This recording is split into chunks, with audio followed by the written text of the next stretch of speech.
Hey, good morning, everybody. What do you say? Here we go. Wednesday, February 26th, our town hall for the morning. Up and running. Good to see you today, whether you're watching us on Free Speech TV or on our video stream at TawkrTV, youtube.com/Tawkr, Tawkr TV, coming to you live from our nation's capital, Washington, D.C., and our studio on Capitol Hill, right in the heart of the action, just down the street from the United States Capitol building. Lots going on. President Obama and Speaker John Boehner sitting down in the Oval Office yesterday. They sat and talked for an entire hour, covered a whole wide range of issues, and accomplished absolutely nothing. But on immigration reform, there is something which is not going to happen in Congress this year. Speaker Boehner made that clear again yesterday, said he just didn't have the votes. There is something the president can do. Pressure is building on President Obama to use his pen to sign an executive order halting the massive and wholesale deportation of people south of the border by the Department of Homeland Security. They are deporting 1,000 people, sending 1,000 people a day back home south of the border. That's 42 an hour. The Obama administration in the last 5 years has deported almost 2 million people, which is more than President Bush deported in his entire 8 years in office, breaking up, in many cases, breaking up families, sending mothers home, leaving their kids here. It's an outrageous situation. The president did sign one executive order, remember, just before his last reelect, to allow children who were brought here illegally by their parents to stay in this country. Activists now want him to sign a second executive order banning this wholesale deportation. So we got lots to talk about this morning. We need lots of time. We need your calls at 866-55-PRESS Wednesday morning. Here we go. This is the Bill Press Show.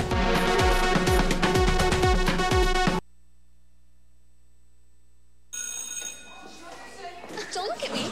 Your hair's a bit frizzy today. Oh, you should pick that up. Oh, you're such a dork. Loser. Here, let me help you with that. Oops. Every day, kids witness bullying. Oh, look. Your crush is looking at you. Poor you. They want to help, but don't know how. See, no one here's gonna help you, because no one Teach your likes kids how to be more than a bystander. Visit stopbullying.gov. If you drive buzzed, it could cost you around $10,000. You'll face major legal fees, major fines, and steep insurance penalties. You could lose everything. Nothing kills a buzz like getting pulled over for buzz driving, because buzz driving is drunk driving. When some people struggle with their mortgage payments, they become frozen, petrified. Not knowing what to do, they do nothing. But the people who take action are far more likely to get the most positive outcome. Making home affordable is a free government program. Call now to talk one-on-one with a housing expert about the options that are right for you. Real help, real answers, right now. Here at the GED Pep Talk Center, we have pep talkers standing by to get you motivated for your GED diploma. Text the name Terry to 69222 for a sympathetic pep talk. You show people what you really are. Or for a gentle pep talk, text the name Deborah. You know you're going to make people very proud of you. And if that's not enough, text the name Danny for an extreme pep talk. Prove everyone wrong. Show them you're the boss. Get your GED pep talk and find free GED classes. Text the name of the person you want a pep talk from to 69222.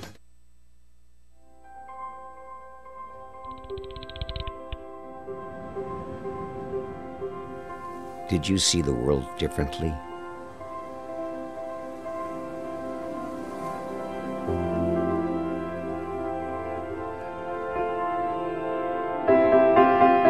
Did you celebrate the victory?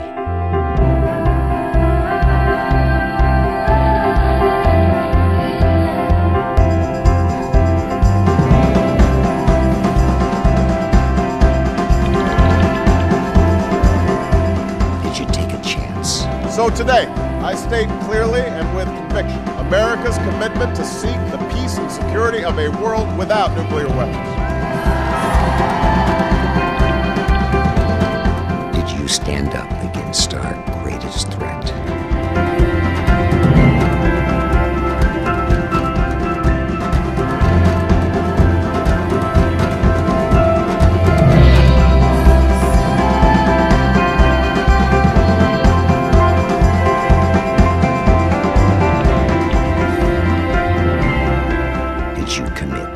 Change the world.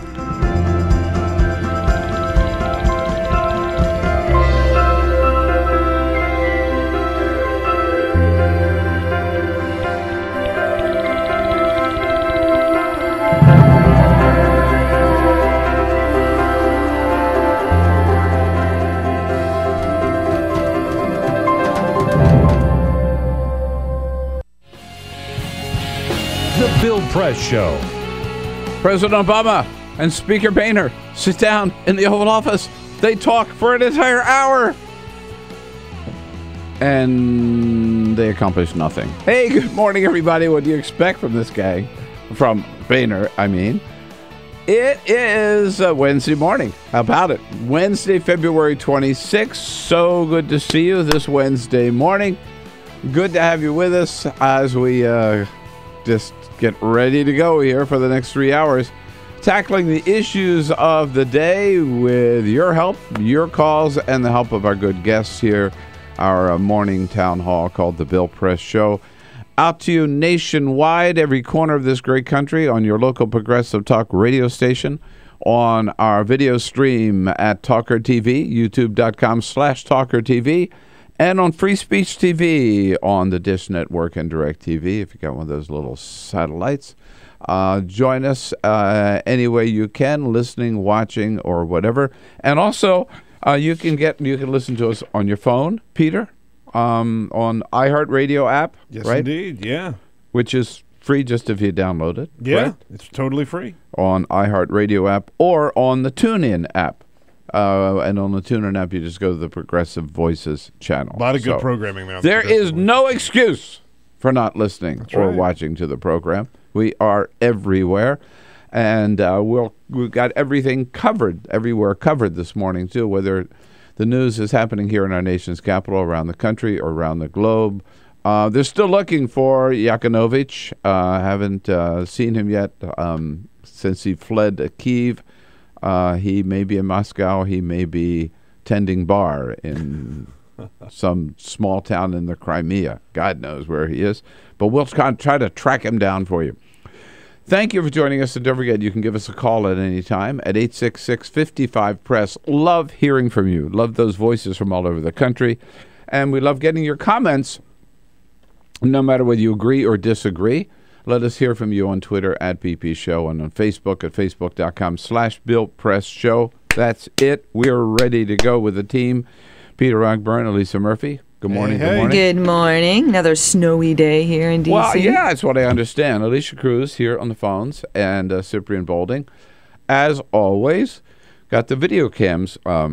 Well, he's got to warm them up ahead of time. Yeah, especially during the winter. Especially during the winter. You got to get in early, turn the motors on, make sure they warm He takes them it up. very seriously. I've never seen anybody massage the cameras and warm them up the way It's like on a cold day. You go out and start the car. That's right. Then you go in and have breakfast, and when you come out, That's right. the car's already warm. Cyprian's warming it up as we speak. Oh, right good. now. I'm building a bonfire. And It looks good. So yesterday, I mean, it's more snow today. You just said it started to snow. Yesterday, Apparently it's coming down. we started this show, and it started to snow. And it snowed until about noon. Yeah. Right, whatever. Got a little snow on the ground. It was gone by end of the afternoon. It was beautiful snow, It was beautiful. It was really very was. pretty snow. Big fat flakes. And then a kind of snow I like. And then now it went away. So now it's starting again today. And then I don't know how long this is going to last Who either. knows? But They said that this is actually going to stick and hold on for a little while, but who knows is the answer. no, Who knows? This is Washington, D.C. Yeah, indeed. David Letterman had a good night last night.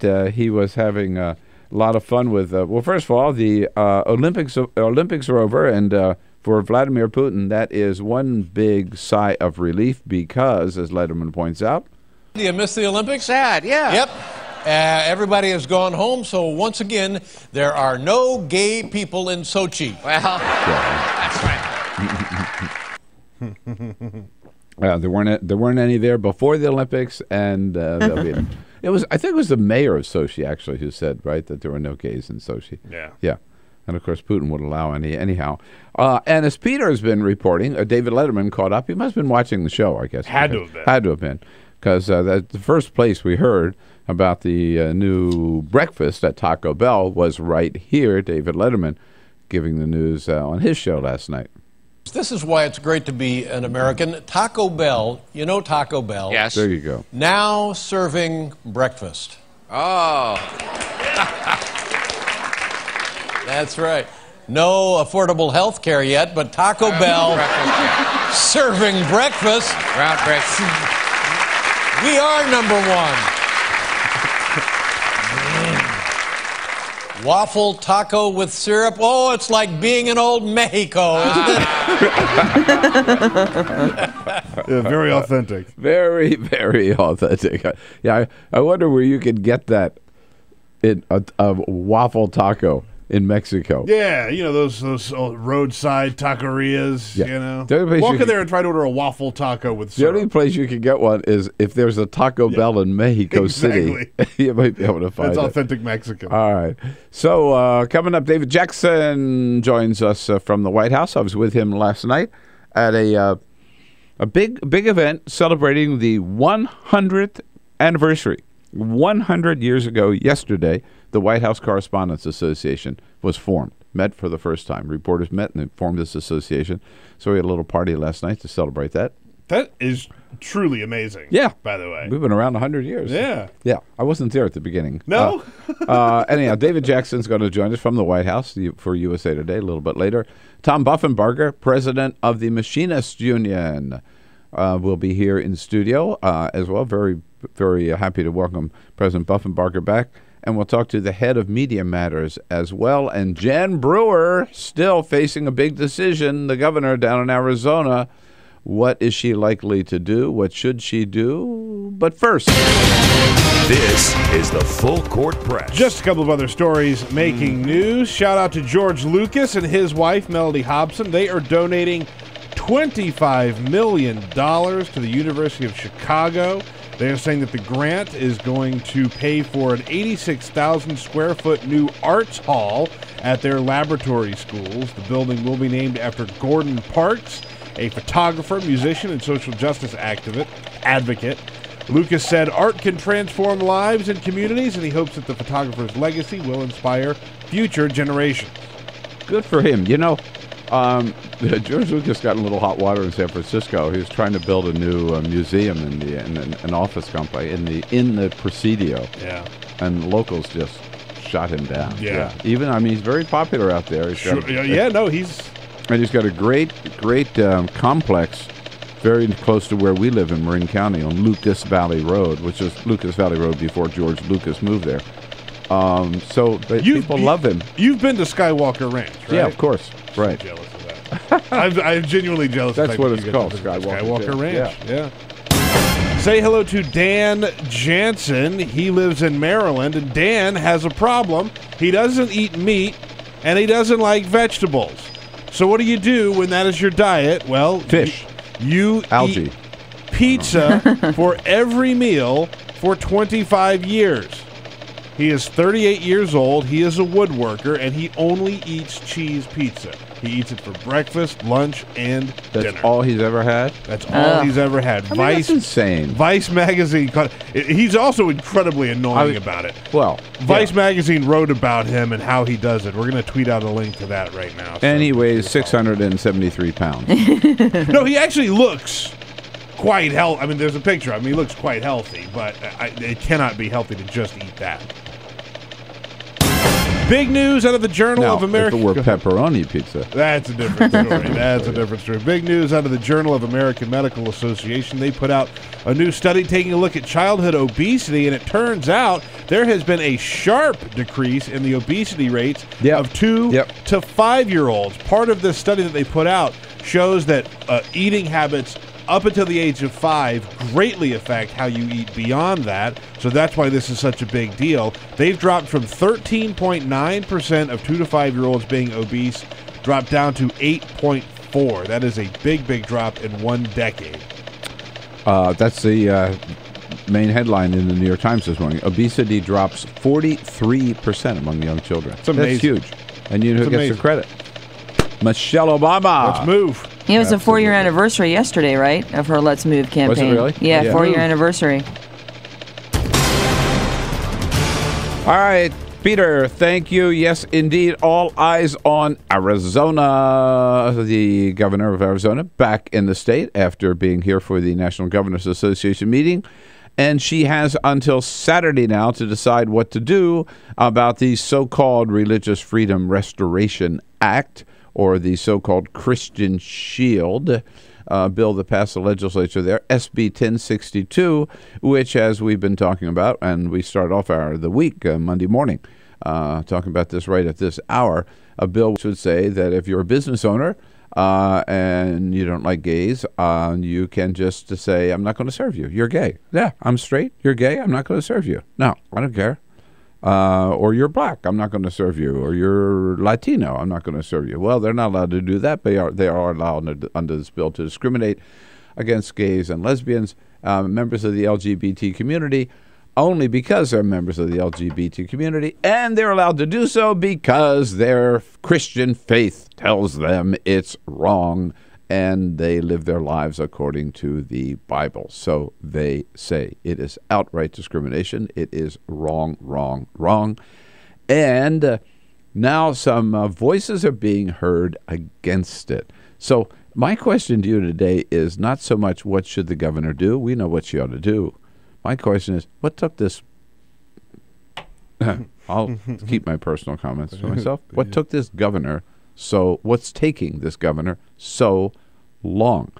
But just back up some of the voices heard against it. To their credit, conservative Republican senators Jeff Flake and John McCain both have said, Governor, veto the legislation. This is bad for Arizona.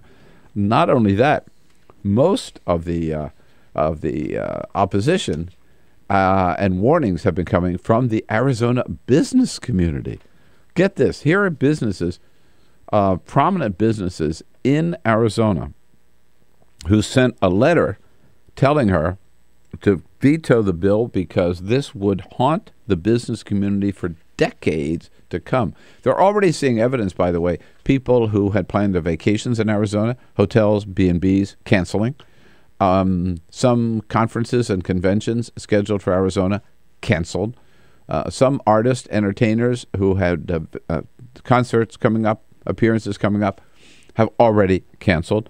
And yesterday, this letter came from national corporations, including American Airlines, the heads of these businesses, American Airlines, AT&T, Delta Airlines, Intel, Marriott, PetSmart, and Yelp are among those urging Governor Brewer to veto the legislation.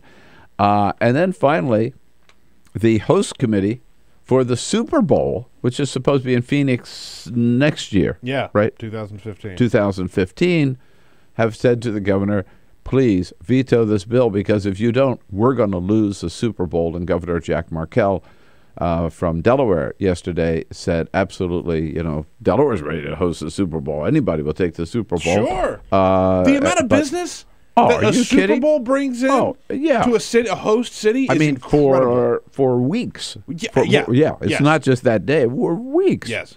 And so anyhow, the pressure is really building. And the governor's office is now saying, well, she is pro-business, and she only says she will do what is right for Arizona. And she always said that she's a pro-business, and so the word is getting out that she's likely to veto, but she hasn't vetoed it yet. And here's my question is, this bill, did we find out there's also, by the way, one other state that is now, I saw the flash news on this morning, I'm not sure what state it is, one other state that's considering passing the same legislation. I've got my guesses. Is it Utah? Is it Arizona? I mean Alabama, Mississippi? I don't know. We'll find out. But at any rate, here's my question about Governor Jan Brewer. What the hell has taken her so long? This is so wrong. This is so, on the face of it, such blatant discrimination. Why this delay in vetoing this legislation? And beyond that, why didn't she speak out against it early on? We hear the president all the time say, hey, if they do that, I'm going to veto it. If they pass that bill, I just want you to know I'm going to veto it. He said that in the State of the Union about, I forget what the issue was. This is what the governor should, talk about leadership. This is what the governor should have done in Arizona as this thing was working its way through the legislature.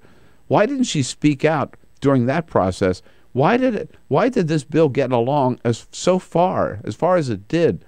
Why didn't she throw that veto threat down and the promise of a veto early on and show what Arizona really stands for. I mean, just the fact, I think it's a black mark on the state regardless of what she does, but she had better veto it.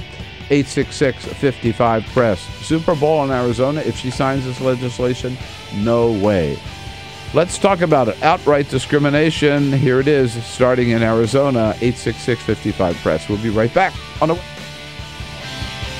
This is the Bill Press Show.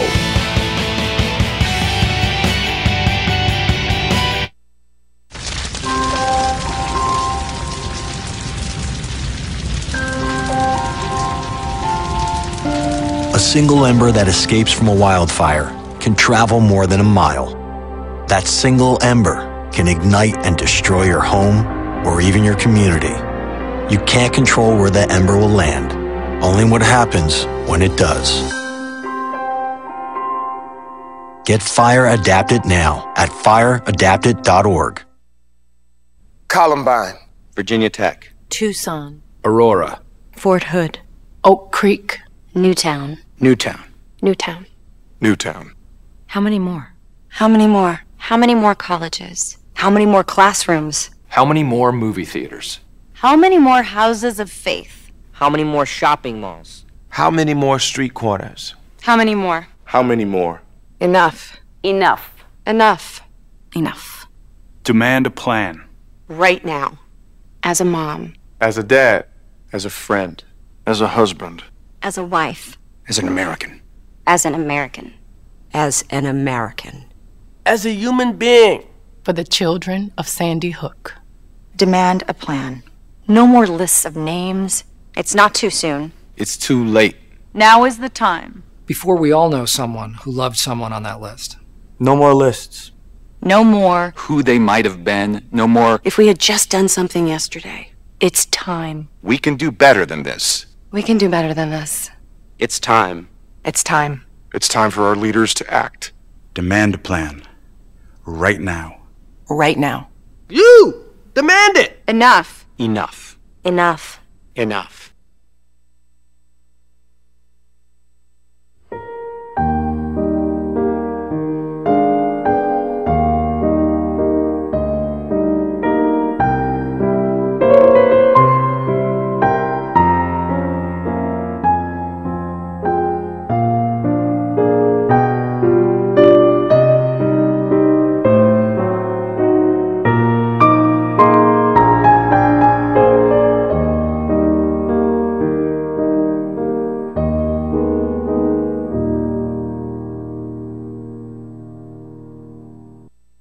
None of us would want to be told we can't marry the person we love. As Americans, we believe in freedom. That's what I fought for as a Marine, and that's what we believe in as Republicans. Freedom means freedom for everyone. I didn't used to understand the importance of same-sex marriage, but after learning my brother was gay, I wanted the same rights for him. He was the best man at my wedding, and I want to be the best man at his. It's only fair that Calvin should have the freedom to marry the person he loves, too. It's time for marriage.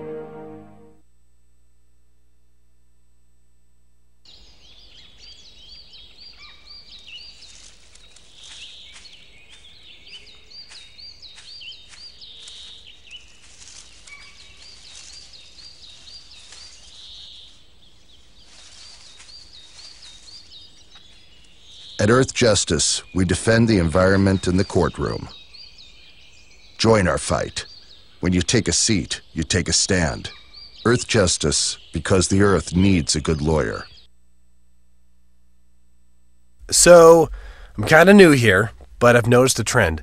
My human does this funny thing where she goes around and gets all my toys, and then she hides them in that basket by the door.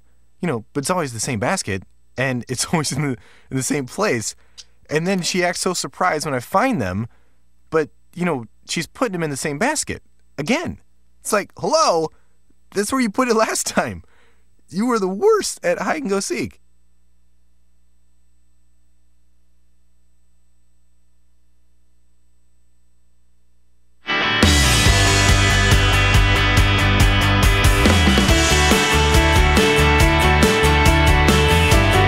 This is the Bill Press Show.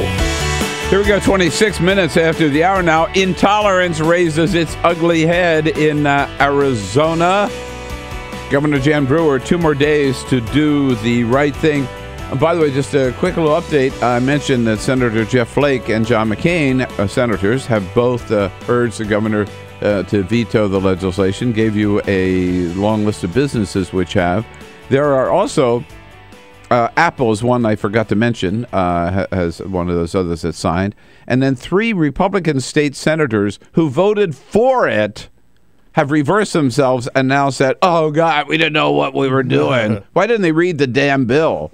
Now they're asking the governor to veto the bill. Yeah, talk about trying to have it both ways. What idiots. And I must say, bingo. Remember, what state did I guess was the other state that's considering this? Utah. Good call. Yeah, there we go. Good call. They tried this in Idaho, by the way, and Kansas, and it failed in the legislatures in those states. But Arizona got it through. Hey, Joey in Chicago. Hello, Joey. Morning, guys. You're on my Joey. You're on my list, man. I come to Chicago last weekend. I'm out in DuPage County. I was looking for you. Where were you?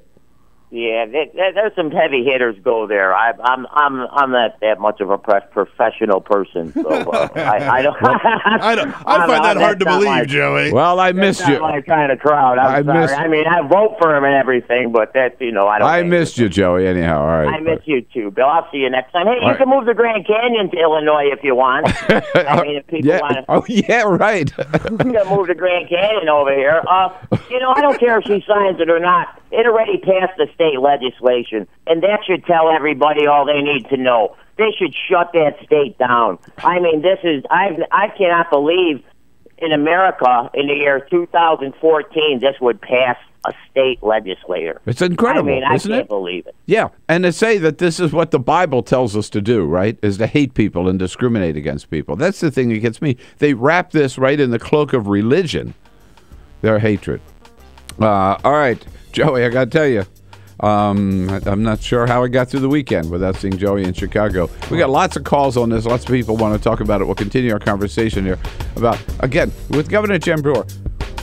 What took her so long? What is so complicated about this legislation that it takes days and days and days to make up her mind? And by the way, she's crazy. She could still sign this bill. This is the Bill Press Show. So this is my computer. This is your computer. Let's go on the internet. Let's go. Click it. Yes. Okay. I cursor in between the R and the E. Pressing down, I want you to just push the period. She's gonna love me all over again. That's it. Jamaica, here you go. Here we go. Good job. Thank you. Thank you. And I did it by myself. Feel smarter. So, I'm kind of new here, but I've noticed a trend. My human does this funny thing where she goes around and gets all my toys, and then she hides them in that basket by the door. But it's always the same basket, and it's always in the same place. And then she acts so surprised when I find them, but, she's putting them in the same basket. Again. It's like, hello, that's where you put it last time. You were the worst at hide and go seek.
So, same time next week? Well, of course. Put away a few bucks, feel like $1 million. For free tips to help you save, go to Feed the Pig.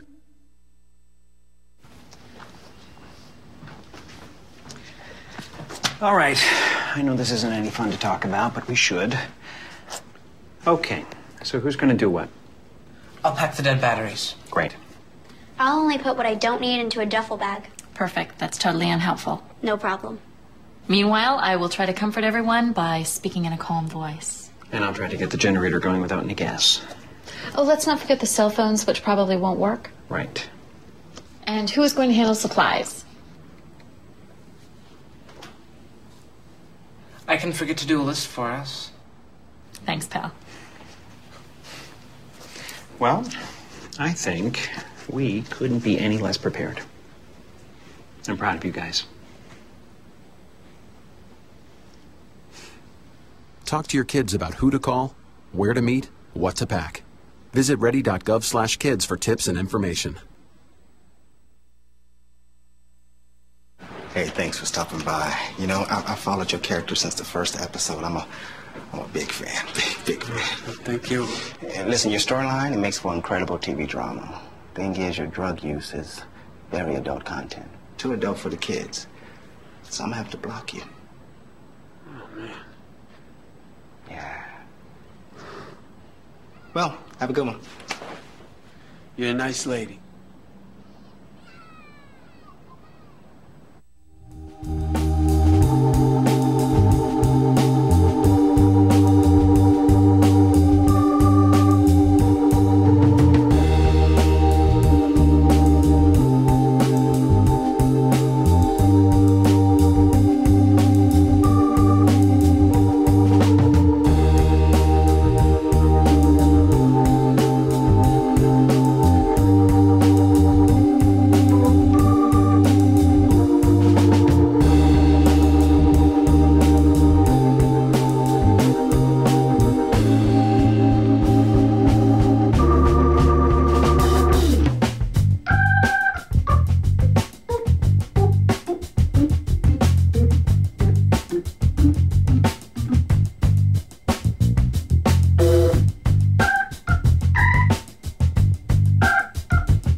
All right, 34 minutes now after the hour, Wednesday morning. Here we go, talking about Governor Jen Brewer. For some reason, I mean, this is not complicated. This should not be a difficult decision. She should not even have let this legislation get out of the legislature, and I'm pretty sure it would not have if she had just said, look, this is wrong. From the beginning, this is wrong, and I'm going to veto the bill if they consider even passing it. Instead, she's been silent about it. She's been silent for the last, when it passed, last Thursday or Friday, right? Yeah, it's been several days now. Yeah, right. And she's got until Saturday.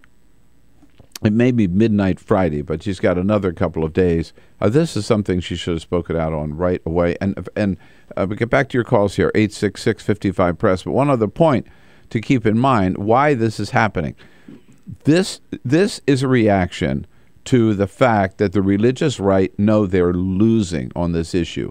They're losing in state after state after state, where they passed in 2004, remember, there were like 11 constitutional amendments on the ballot to ban same-sex marriage in 11 different states. Every one of them passed.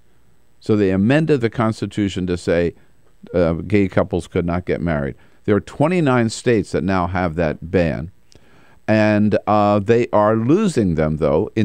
Not 29 left because these bans have been challenged in the courts.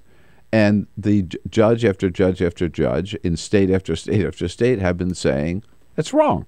The Constitution cannot discriminate. And so you cannot amend the Constitution to discriminate. We've seen that happen in Utah. We've seen it happen in Oklahoma. We've seen it happen in Virginia. And one other state I'm blanking on right now. So the religious right is panicking. They know they're losing on that front. So now they're saying, oh, let's try something else. Let's pick up the Bible and say the Bible tells us homosexuality is wrong. So therefore, as business owners, we're allowed to discriminate and we can refuse service to people. Again, as I said Monday, this takes us right back to the days of the white drinking fountains and the black drinking fountains, and how any American, I don't care who you are, liberal or conservative, Catholic, Jewish, Buddhist, atheist, how any American could not see that that is just dead wrong just amazes me. It's so it's anti-Christian, it's anti-Constitution, it's anti-American. And what the hell's the governor taking so long for? Terry's in Holton, Indiana. Hello, Terry. Hello. Good morning. Good morning. Hi.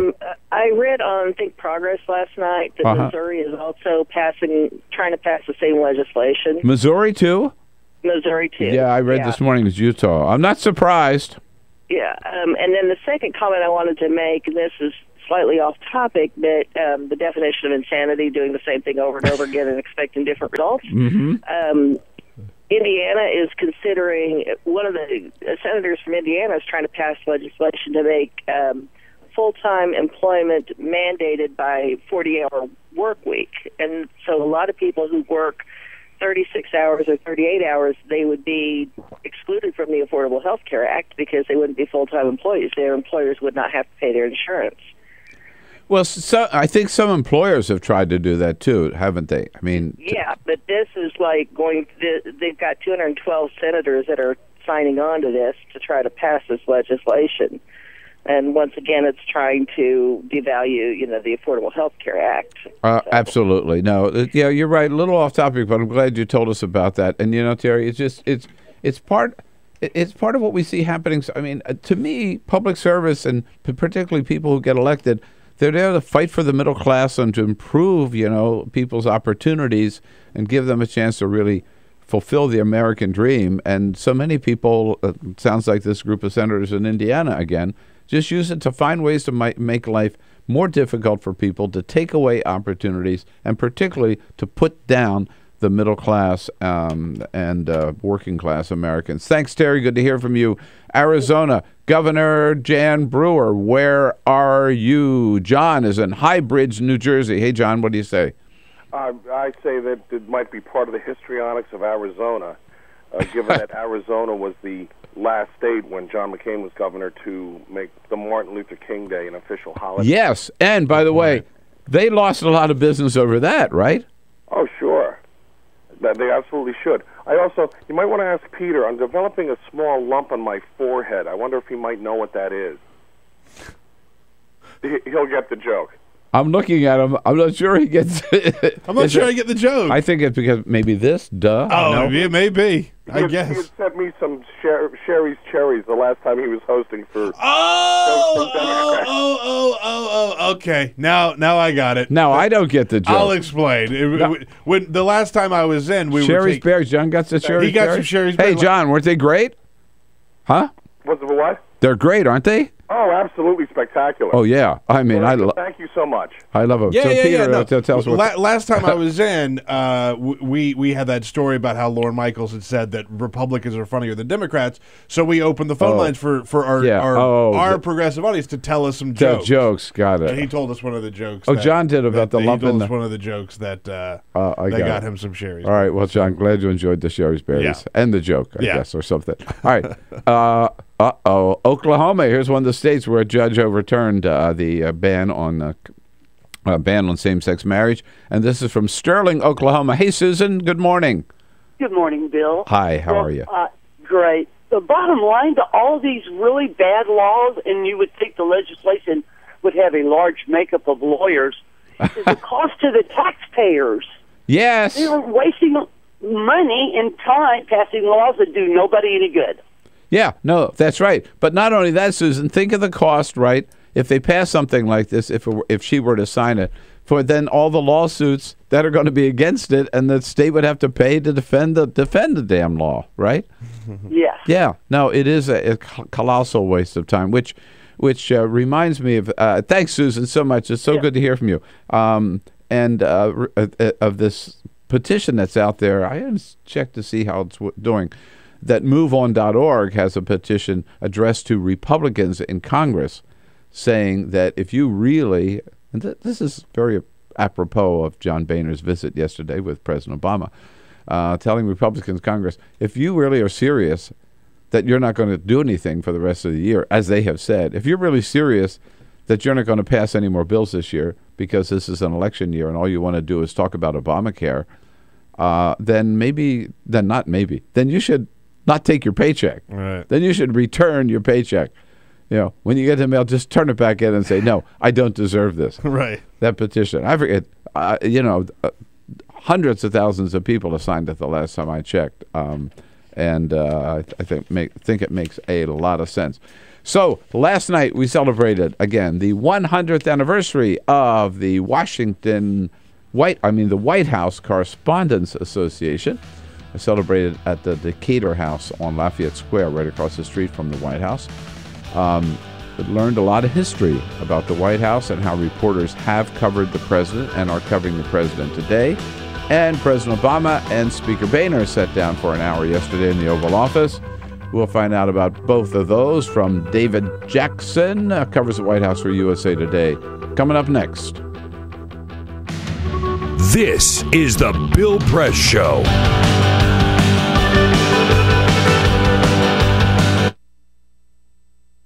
It is possible to read the history of this country as one long struggle to extend the liberties established in our Constitution to everyone in America. In other words, who, according to our laws and culture, gets to be considered a person? The law creates legal personhood, and movements create law and change culture. So, how have the courts passed laws to shape our culture? That history goes way back before Citizens United. 1819, Dartmouth College versus Woodward, Supreme Court case, turned a corporate charter from a government-granted charter to a contract. This ruling gave corporations standing within the Constitution. 1886, Santa Clara County versus Southern Pacific Railroad. Though the court did not rule on corporate personhood, the decision was subsequently cited as a precedent to hold that a private corporation is entitled to the same 14th Amendment rights of due process and equal protection as human beings. This makes it impossible for us to make laws that treat local businesses any differently than giant multinational corporations, even if their business practices are deemed to be harmful to workers, the environment and communities, or if they have a history of violating the law. Hale versus Henkel, 1906. The court granted corporations the Fourth Amendment search and seizure protection. Dodge versus Ford Motor Company, 1919. The Michigan Supreme Court says the business corporation is organized and carried on primarily for the profit of the stockholders. Stockholder primacy is established. The purpose of the corporation, according to the court, is no longer to serve the public good, as it had been. It is now to maximize profit for shareholders above all else. Pennsylvania Coal Company versus Mahon, 1922. Corporations get the Fifth Amendment takings clause, meaning if you pass a regulation that impacts a corporation's ability to make a profit, that is deemed a taking, and they can sue for the right to future profits lost. This creates a chilling effect, and local and state governments become much more hesitant to pass laws in the public interest for fear that corporations can claim loss of potential profits that cities and states will be on the hook to pay. Buckley versus Vallejo, 1976. The Supreme Court rules that spending money to influence elections is protected under the First Amendment, in effect saying that money is speech. Citizens United versus Federal Election Commission, 2010. Today, the Supreme Court of Chief Justice John Roberts declared that because of the alchemy of its 19th century predecessors in deciding that corporations had all the rights of people, any restrictions on how these corporate beings spend their money on political advertising are unconstitutional. The court's ruling threatens to undermine the integrity of elected institutions across the nation. It's a rejection of the common sense of the American people.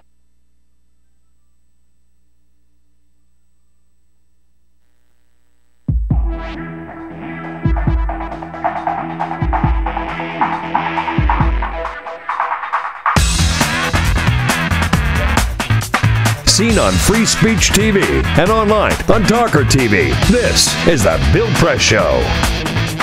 Here we go, 14 minutes now before the top of the hour. David Jackson, he's usually right on the job on this early in the morning at the White House.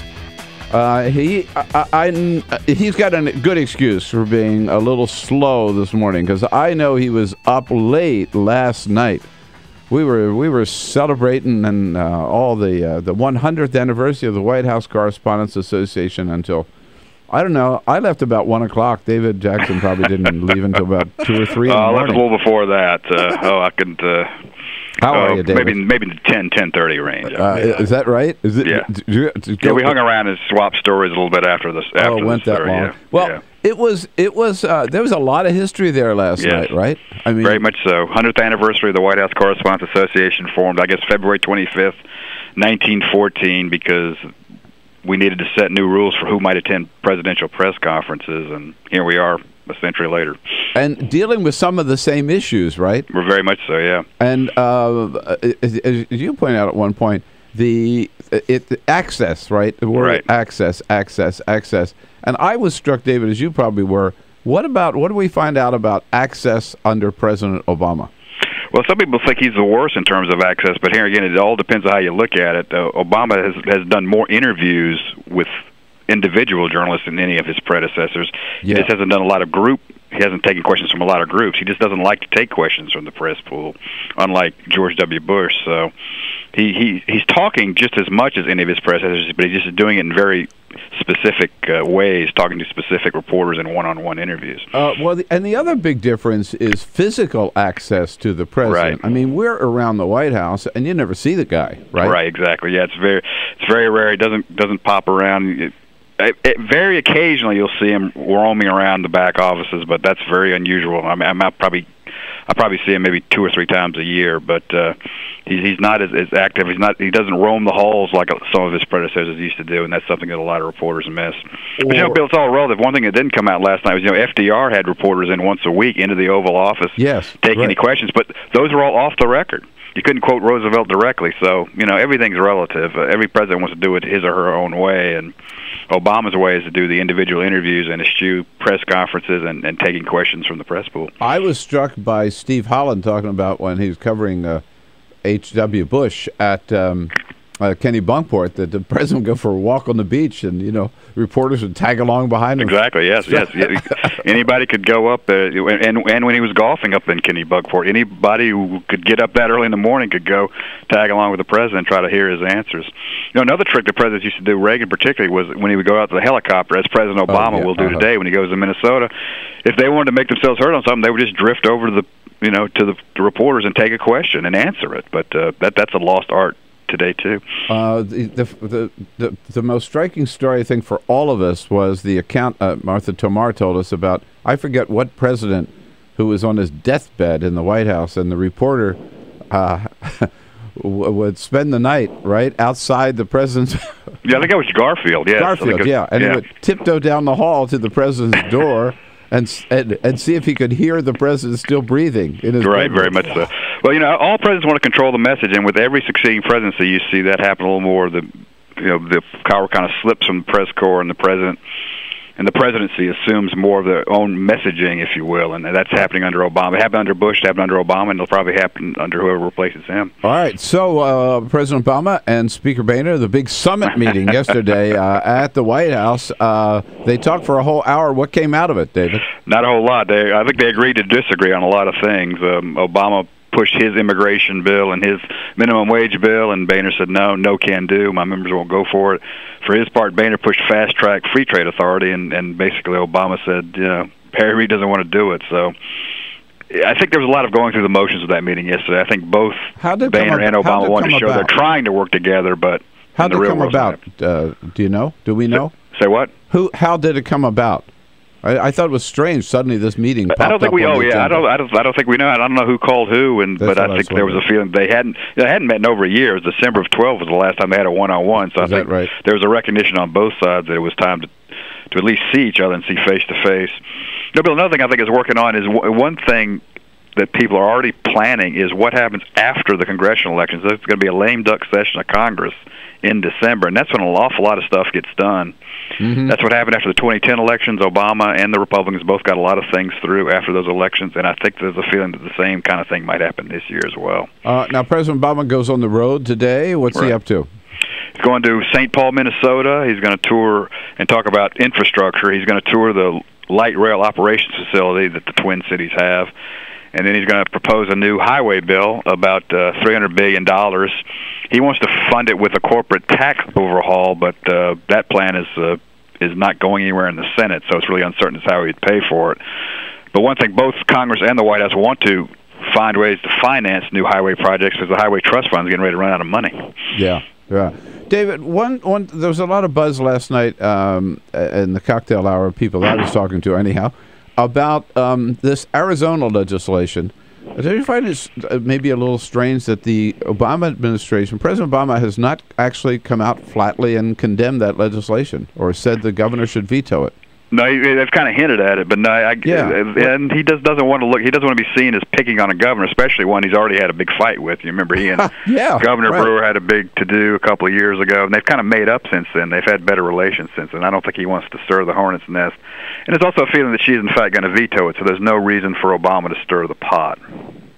Well, both of Arizona's Republican senators, John McCain and Jeff Flake, have both urged the governor to veto it. All the business interests in that state have urged the governor to veto that legislation. So the feeling in the White House is she is going to veto it, and if Obama himself injects himself into this controversy, that may make it tougher for her. Well, as you say, all these things play both ways. On the other hand, it's a chance for him to show some leadership on an issue that's important. Exactly. Yeah, where he's taken a duck, and particularly he's getting a lot of heat for not signing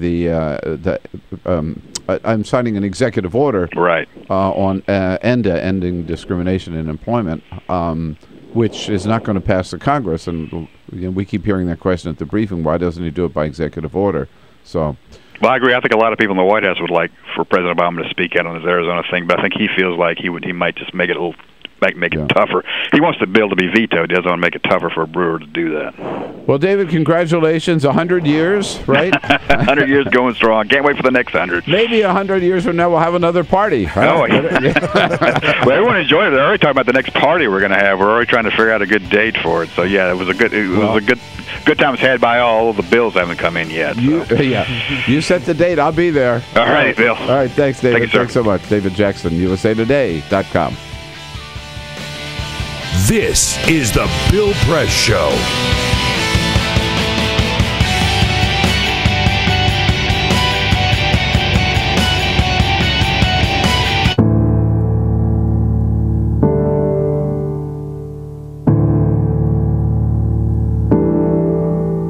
For more than 18 months, the members of AFSCME 3299 have been working to secure a new contract with the University of California.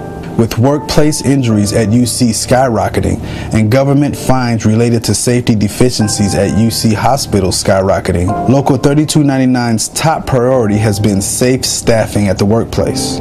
We've been short of people for the last 5 years. They're stretching us thin, which the students are suffering, the faculty suffering, and the patients are suffering. While UC administrators have granted these standards to other UC workers, they have refused to make similar accommodations for AFSCME represented workers who perform the most physically demanding labor at UC.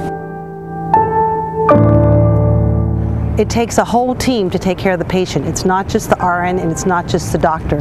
The nurses were able to win a great contract, and AFSCME workers, the patient care workers and service workers, they're part of the team and they deserve that same fair contract too.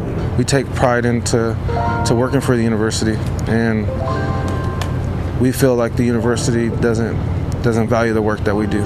But the second-class treatment of AFSCME workers doesn't end at safety and staffing. On wages, benefits, and other issues, UC refuses to offer AFSCME 3299 members the same respect they afford their other workers.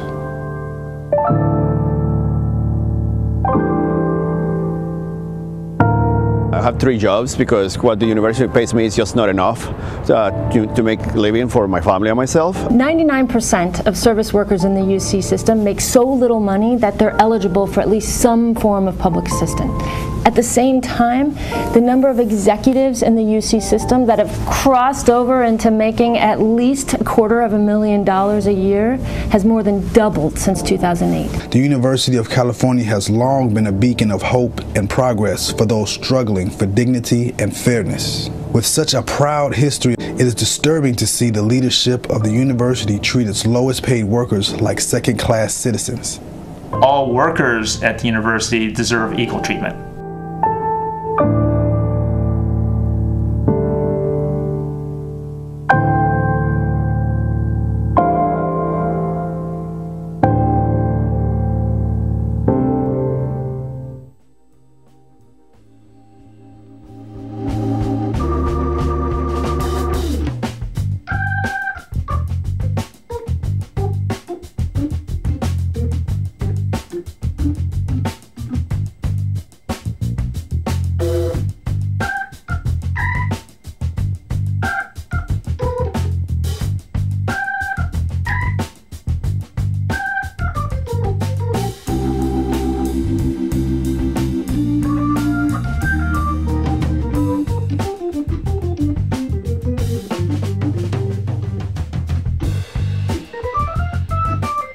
Smoke an e-cigarette at your dining table in a restaurant? We'll talk about that at the top of the next hour. Peter? Congresswoman Suzanne Bonamici from Oregon went to Lewis and Clark Elementary School to go and talk to some kids, 4th graders, and she opened up the floor to take some questions from them. Some of the questions she got included, do you live in the White House? Do you like zombies? And what laws have you created that are useful? Another question she got was, what can you do to lower the highway speed limit in Japan? These are the questions on 4th graders' minds. I want to know the answer to the zombie question. I know. That should be a question we ask every congressperson. Does she or doesn't she like zombies? This is the Bill Press Show.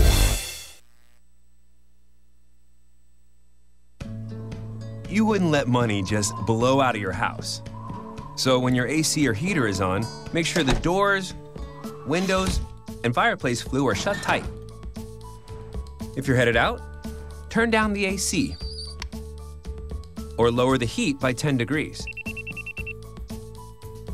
And always keep your water heater set at 120. A little bit of common sense goes a long way. Get more great tips at energysaver.gov. So, I'm kind of new here, but I've noticed a trend. My human does this funny thing where she goes around and gets all my toys, and then she hides them in that basket by the door. You know, but it's always the same basket, and it's always in the same place. And then she acts so surprised when I find them, but, you know, she's putting them in the same basket. Again. It's like, hello, that's where you put it last time. You were the worst at hide and go seek.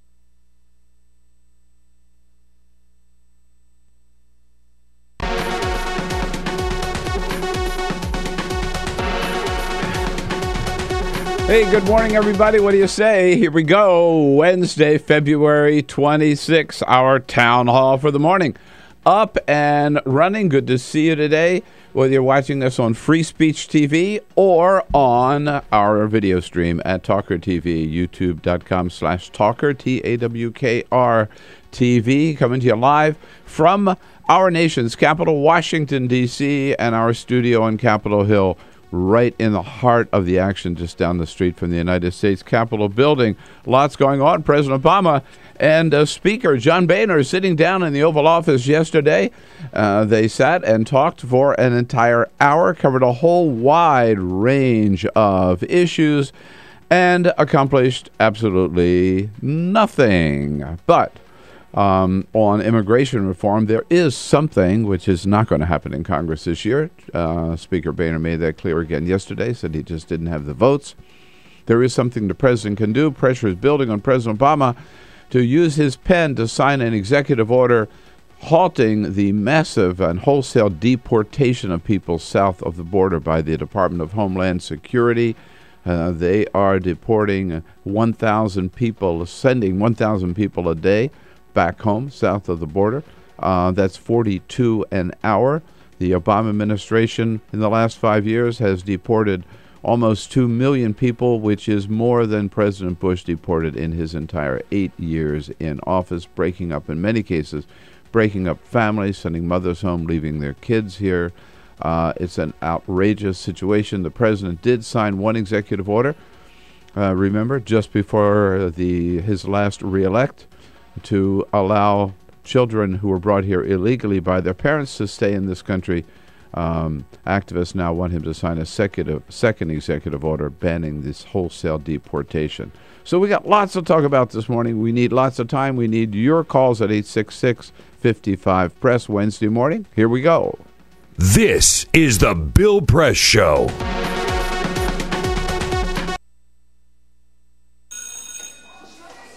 Don't look at me. Your hair's a bit frizzy today. Oh, you should pick that up. Oh, you're such a dork, loser. Here, let me help you with that. Oops. Every day, kids witness bullying. Oh, look.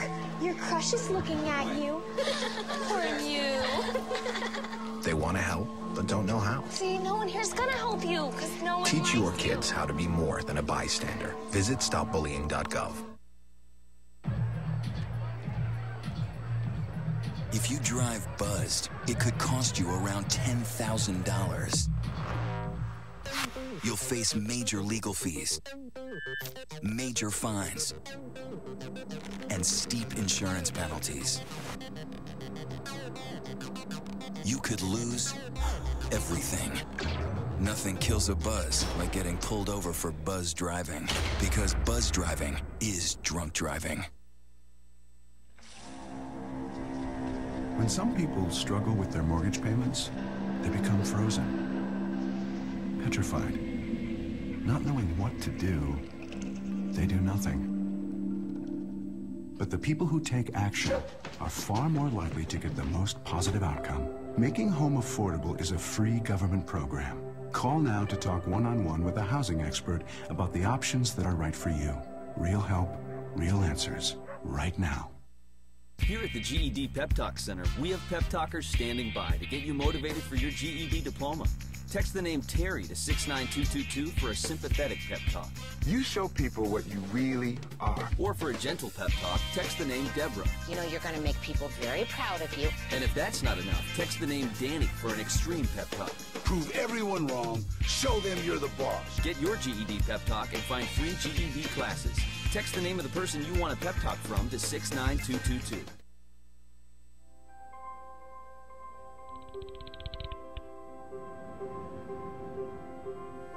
Did you see the world differently?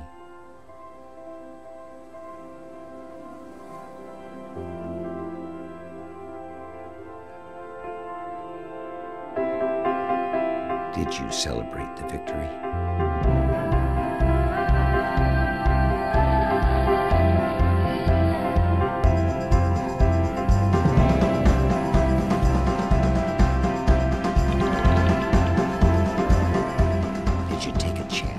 So today, I state clearly and with conviction America's commitment to seek the peace and security of a world without nuclear weapons. Did you stand up against our greatest threat?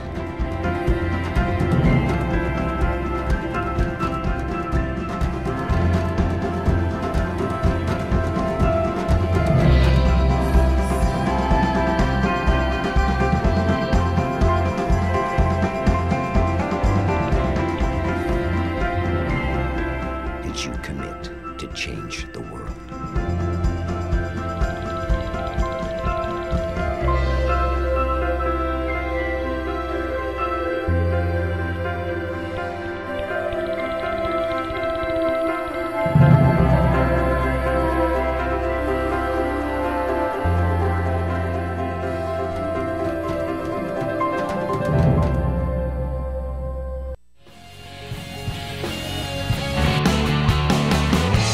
broadcasting around the nation, on your radio, on your TV, and online. This is The Bill Press Show.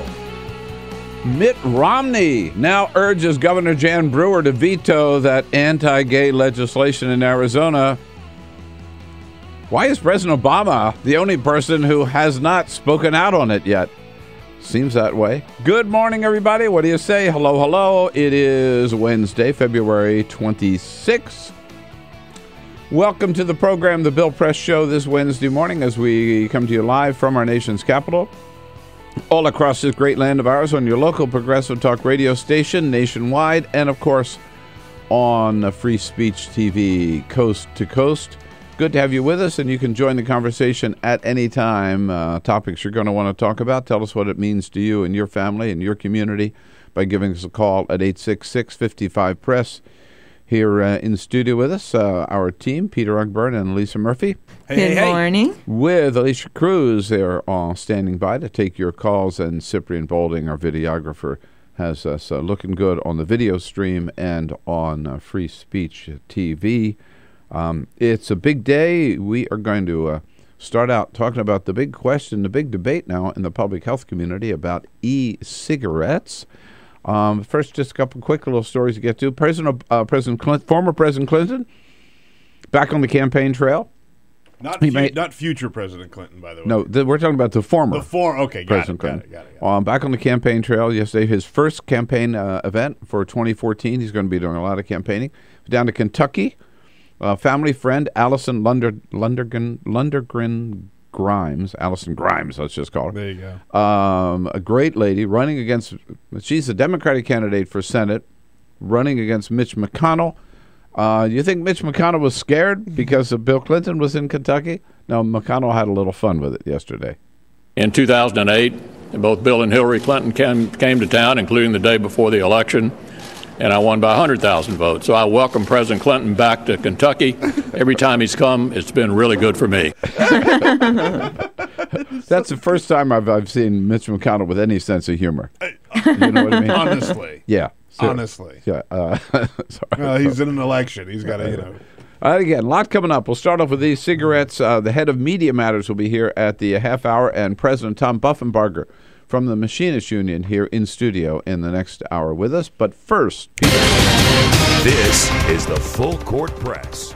Just a couple of other stories making news. There is a bill scheduled for a hearing today in Maryland called Jake's Law, and the point of this is to make it a misdemeanor to cause an accident that results in serious injury if you're talking on your cell phone. This doesn't cover texting. That's a totally separate issue.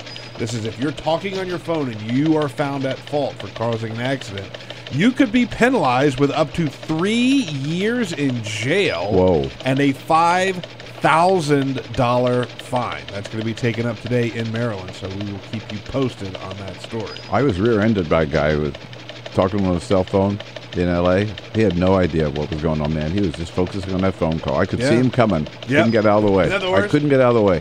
Yeah. One of the greatest upsets in sports history may have actually been staged by the mob. According to new FBI documents released under the Freedom of Information Act, Muhammad Ali's 1964 win over Sonny Liston may have been organized by the mafia. Yesterday was the 50th anniversary of that fight. Documents claim that Liston and another gambler made more than $1 million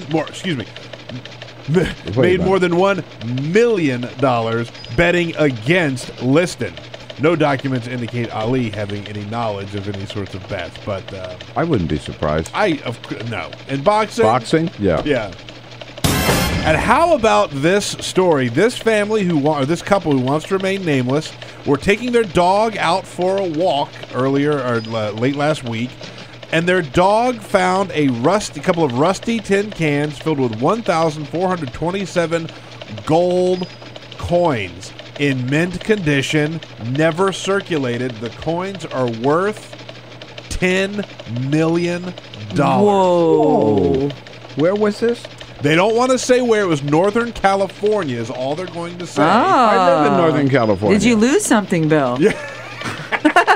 I've been trying to find those coins ever since, See, there you go. The coins date from 1847 to 1894. Someone put them in an old tin can and left them or buried them. The dog dug them up. The couple says they like their lifestyle right now. They don't want anybody to come and start searching for gold coins all over their neighborhood, and they don't want people to know who they are. So, God, the dream of buried treasure. As kids, didn't we all have that dream? Yeah, buried treasure. And they just found on the side of the road. How about that? I'll go back to Northern California this weekend. Start walking dogs. Do a little digging. Yeah. Indeed, 11 minutes after the hour. I told you I think I mentioned a couple of days ago that I went to a dinner party the other night. Friends here in Washington, D.C., and to my surprise, the host pulled out an e-cigarette and started puffing on an e-cigarette. It's the first time I'd ever been so close to one. And then Sunday, I pick up the New York Times, and there's this front page article about the big debate over e-cigarettes in the public health community. And the big question is, will e-cigarettes lead to more people smoking or to fewer people smoking? Dr. Michael Siegel is the sort of the feature of this story. He's professor for the Department of Community Health Services at Boston University of Public Health, and he joins us on our newsline this morning. Dr. Siegel, it's good to have you with us. Thank you. Sure. Thanks for having me. All right. So you believe that e-cigarettes are a good way for people to get away from smoking, right? And will not lead more people to smoke? Well, that's what the current evidence shows. The current evidence shows that there are literally thousands of smokers out there who are successfully using these products to quit smoking, and that these products are not causing people who don't use tobacco to take up smoking. So the current evidence shows that it's really all in one direction. It's having a positive benefit. Well, the people that I know that have quit smoking, I was never a smoker, by the way, and consider myself fortunate. The people that I know who quit smoking either are really into the Nicorette, right, the gum, or they just quit cold turkey. Is the e-cigarette just sort of like an easy way out for people? I think that the e-cigarette is really effective for people who are unable to quit using the other methods that you mentioned. Mm-hmm. So, if people are able to quit cold turkey, or if they're able to use nicotine gum or the patch, then, that's the most appropriate way for them to quit. But there's a large percentage of the population, in fact about 90%, that are simply unable to quit using the existing therapies. And for those people, this is a promising alternative that they can use. And in fact, the majority of people who are trying these products are people who have tried many times in the past but failed with traditional therapy. And there's really nothing left for them, and electronic cigarettes are really a great option. Now, what about and I've heard this, some doctors express the fact that if kids see adults puffing on an e-cigarette, that the message is smoking is okay, and they're going to pick up cigarettes, regular old cigarettes.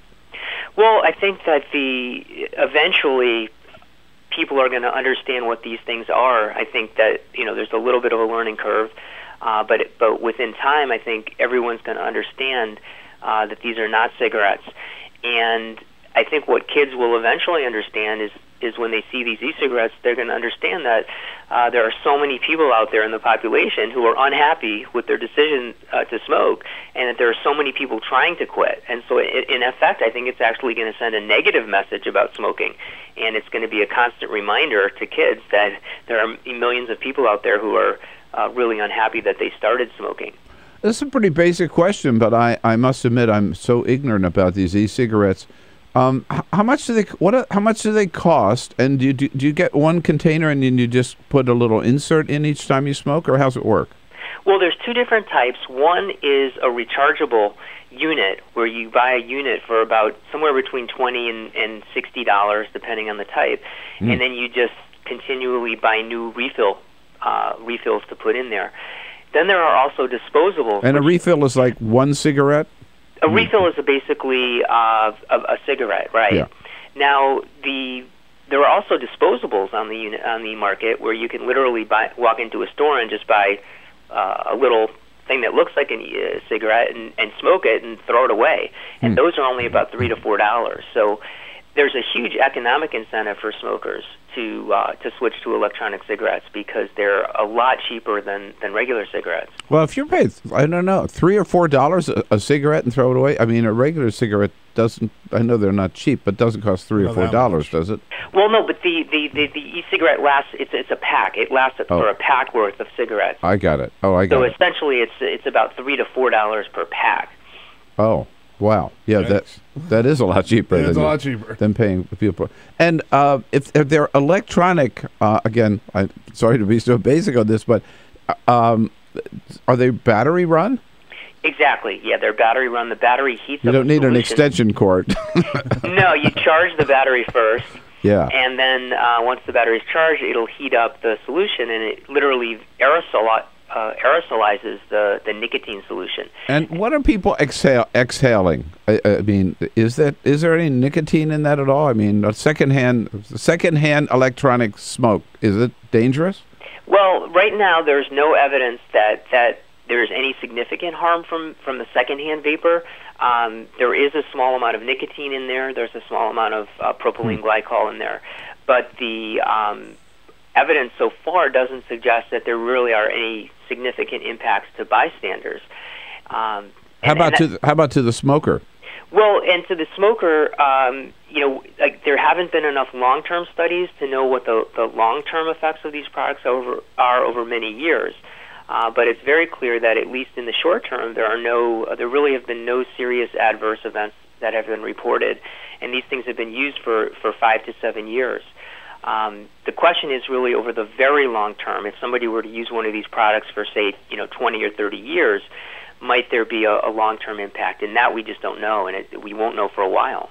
Dr. Michael Siegel is our guest from Boston University, University of Public Health.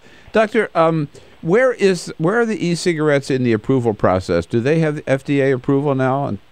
Well, the FDA has announced that it's going to regulate these products under the Tobacco Act, and they have not yet released those regulations. So we're waiting for those regulations. I expect it's going to be at least another 3 to 4 months before we see those regulations.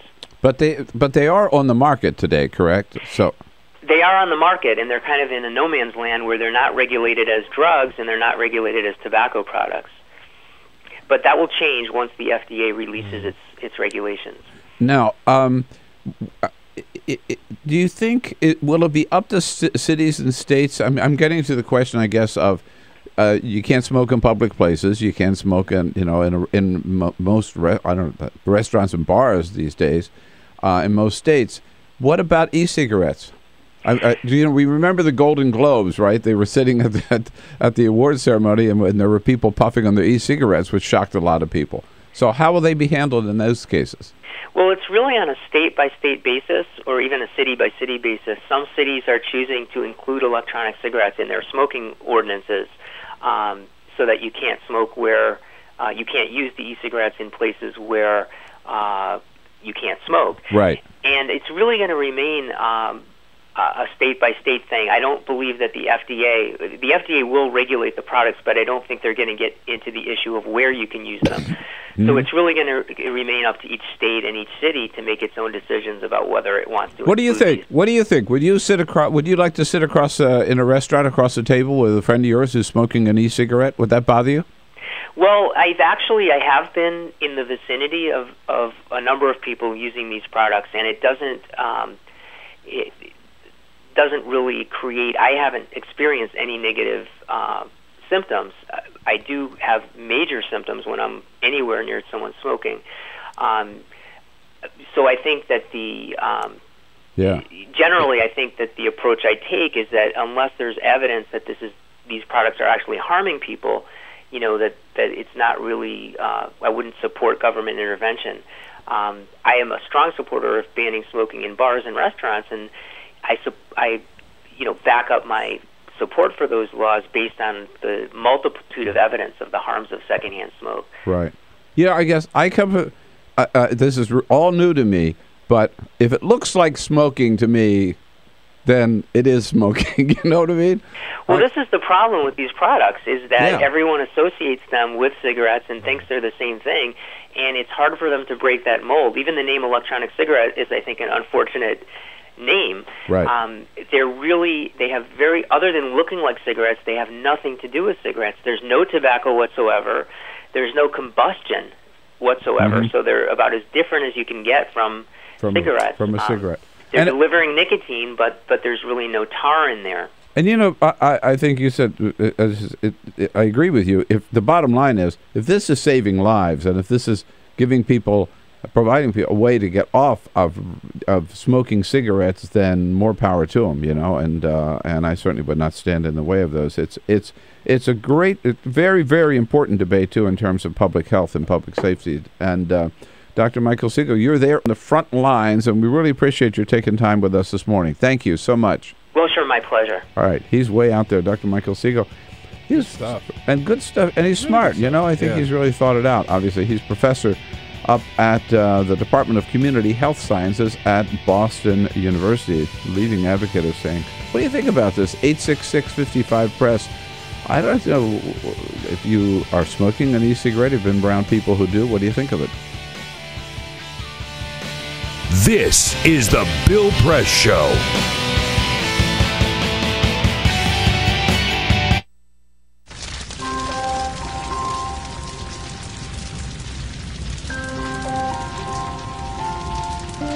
A single ember that escapes from a wildfire can travel more than a mile.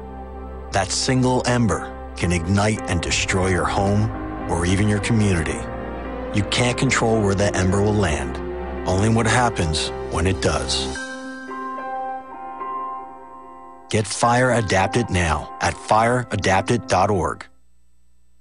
Columbine, Virginia Tech, Tucson, Aurora, Fort Hood, Oak Creek, Newtown. Newtown, Newtown. Newtown. How many more? How many more? How many more colleges? How many more classrooms? How many more movie theaters? How many more houses of faith? How many more shopping malls? How many more street corners? How many more? How many more? Enough. Enough. Enough. Enough. Demand a plan. Right now. As a mom. As a dad. As a friend. As a husband. As a wife. As an American. As an American. As an American. As a human being. For the children of Sandy Hook. Demand a plan. No more lists of names. It's not too soon. It's too late. Now is the time. Before we all know someone who loved someone on that list. No more lists. No more. Who they might have been. No more. If we had just done something yesterday. It's time. We can do better than this. We can do better than this. It's time. It's time. It's time for our leaders to act. Demand a plan. Right now. Right now. You! Demand it! Enough. Enough. Enough. Enough.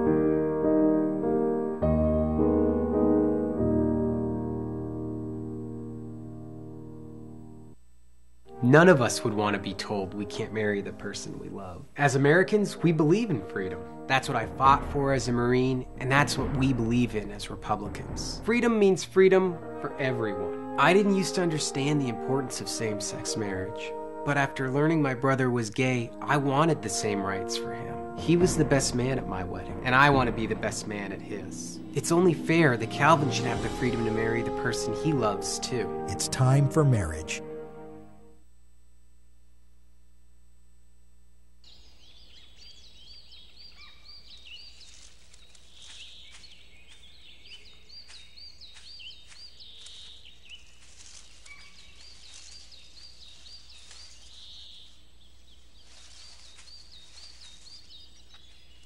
At Earth Justice, we defend the environment in the courtroom.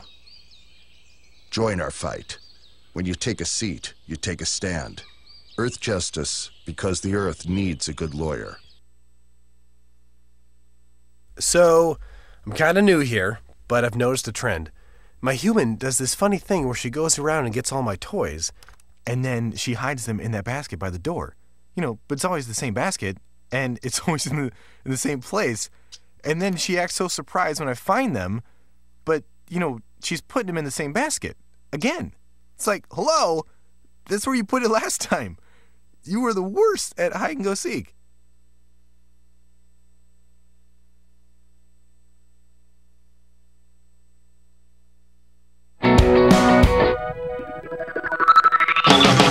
This is the Bill Press Show.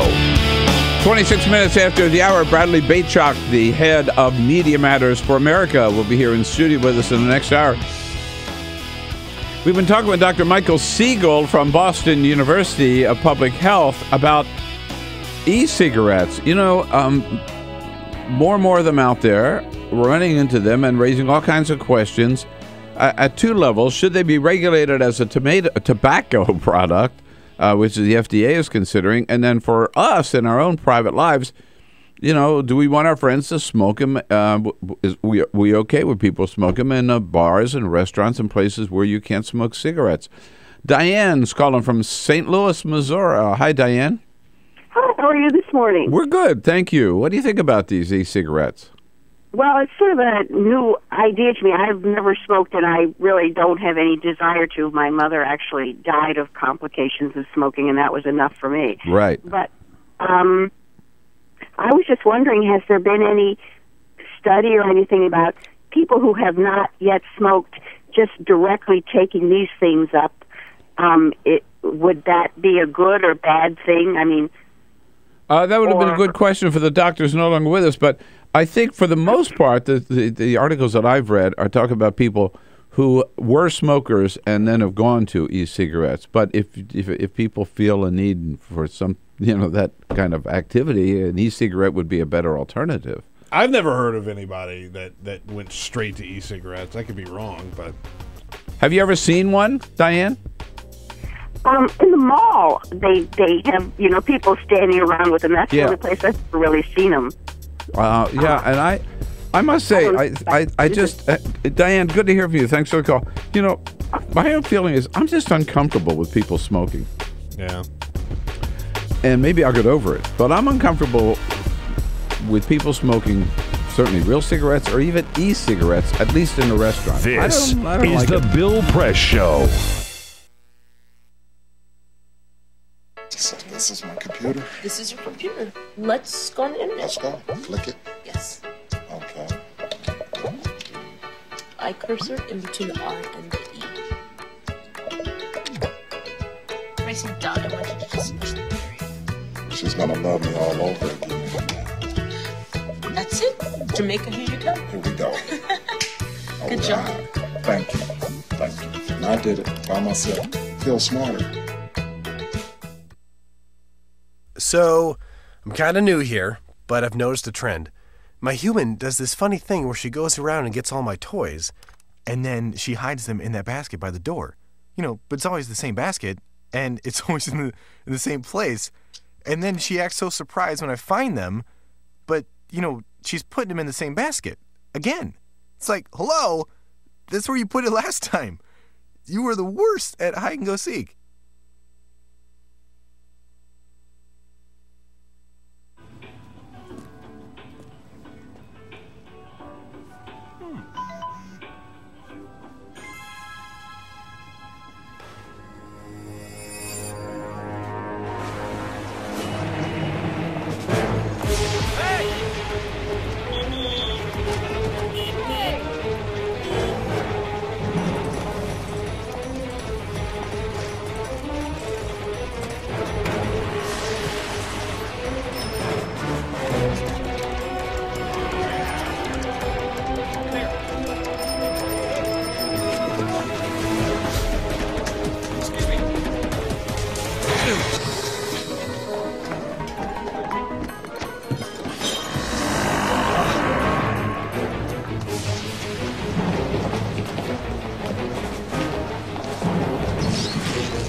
So, same time next week? Well, of course. Put away a few bucks, feel like $1 million. For free tips to help you save, go to Feed the Pig.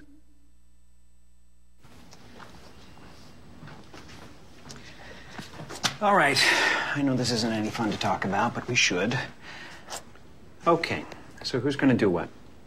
I'll pack the dead batteries. Great. I'll only put what I don't need into a duffel bag. Perfect. That's totally unhelpful. No problem. Meanwhile, I will try to comfort everyone by speaking in a calm voice. And I'll try to get the generator going without any gas. Oh, let's not forget the cell phones, which probably won't work. Right. And who is going to handle supplies?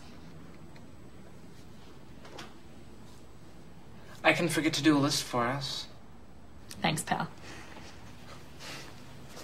Well, I think we couldn't be any less prepared. I'm proud of you guys.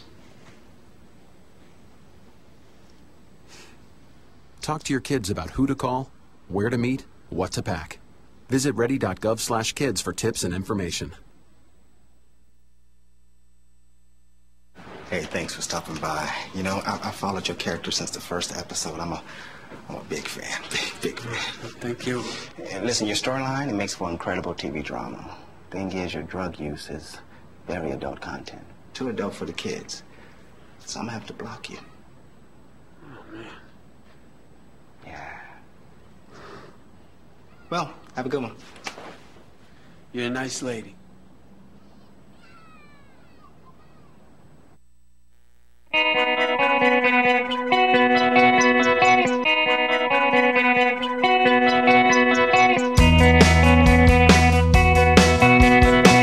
This is the Bill Press Show. Here we go at 33 minutes after the hour. It is the Bill Press Show coming to you live from our nation's capital. Brought to you today by the Communication Workers of America, the good men and women of the Communication Workers Union under President Larry Cohen. They are the union for the information age, you bet, and you can find out more about their good work at their website, cwa-union.org. Good to have you with us this weekend. It has been a big week with a lot of news, media-related news. The media not just reporting on the news, but making news. As I've said often, you know, we now have a watchdog for us on the media. Didn't used to be that way, but it has been since creation of Media Matters for America.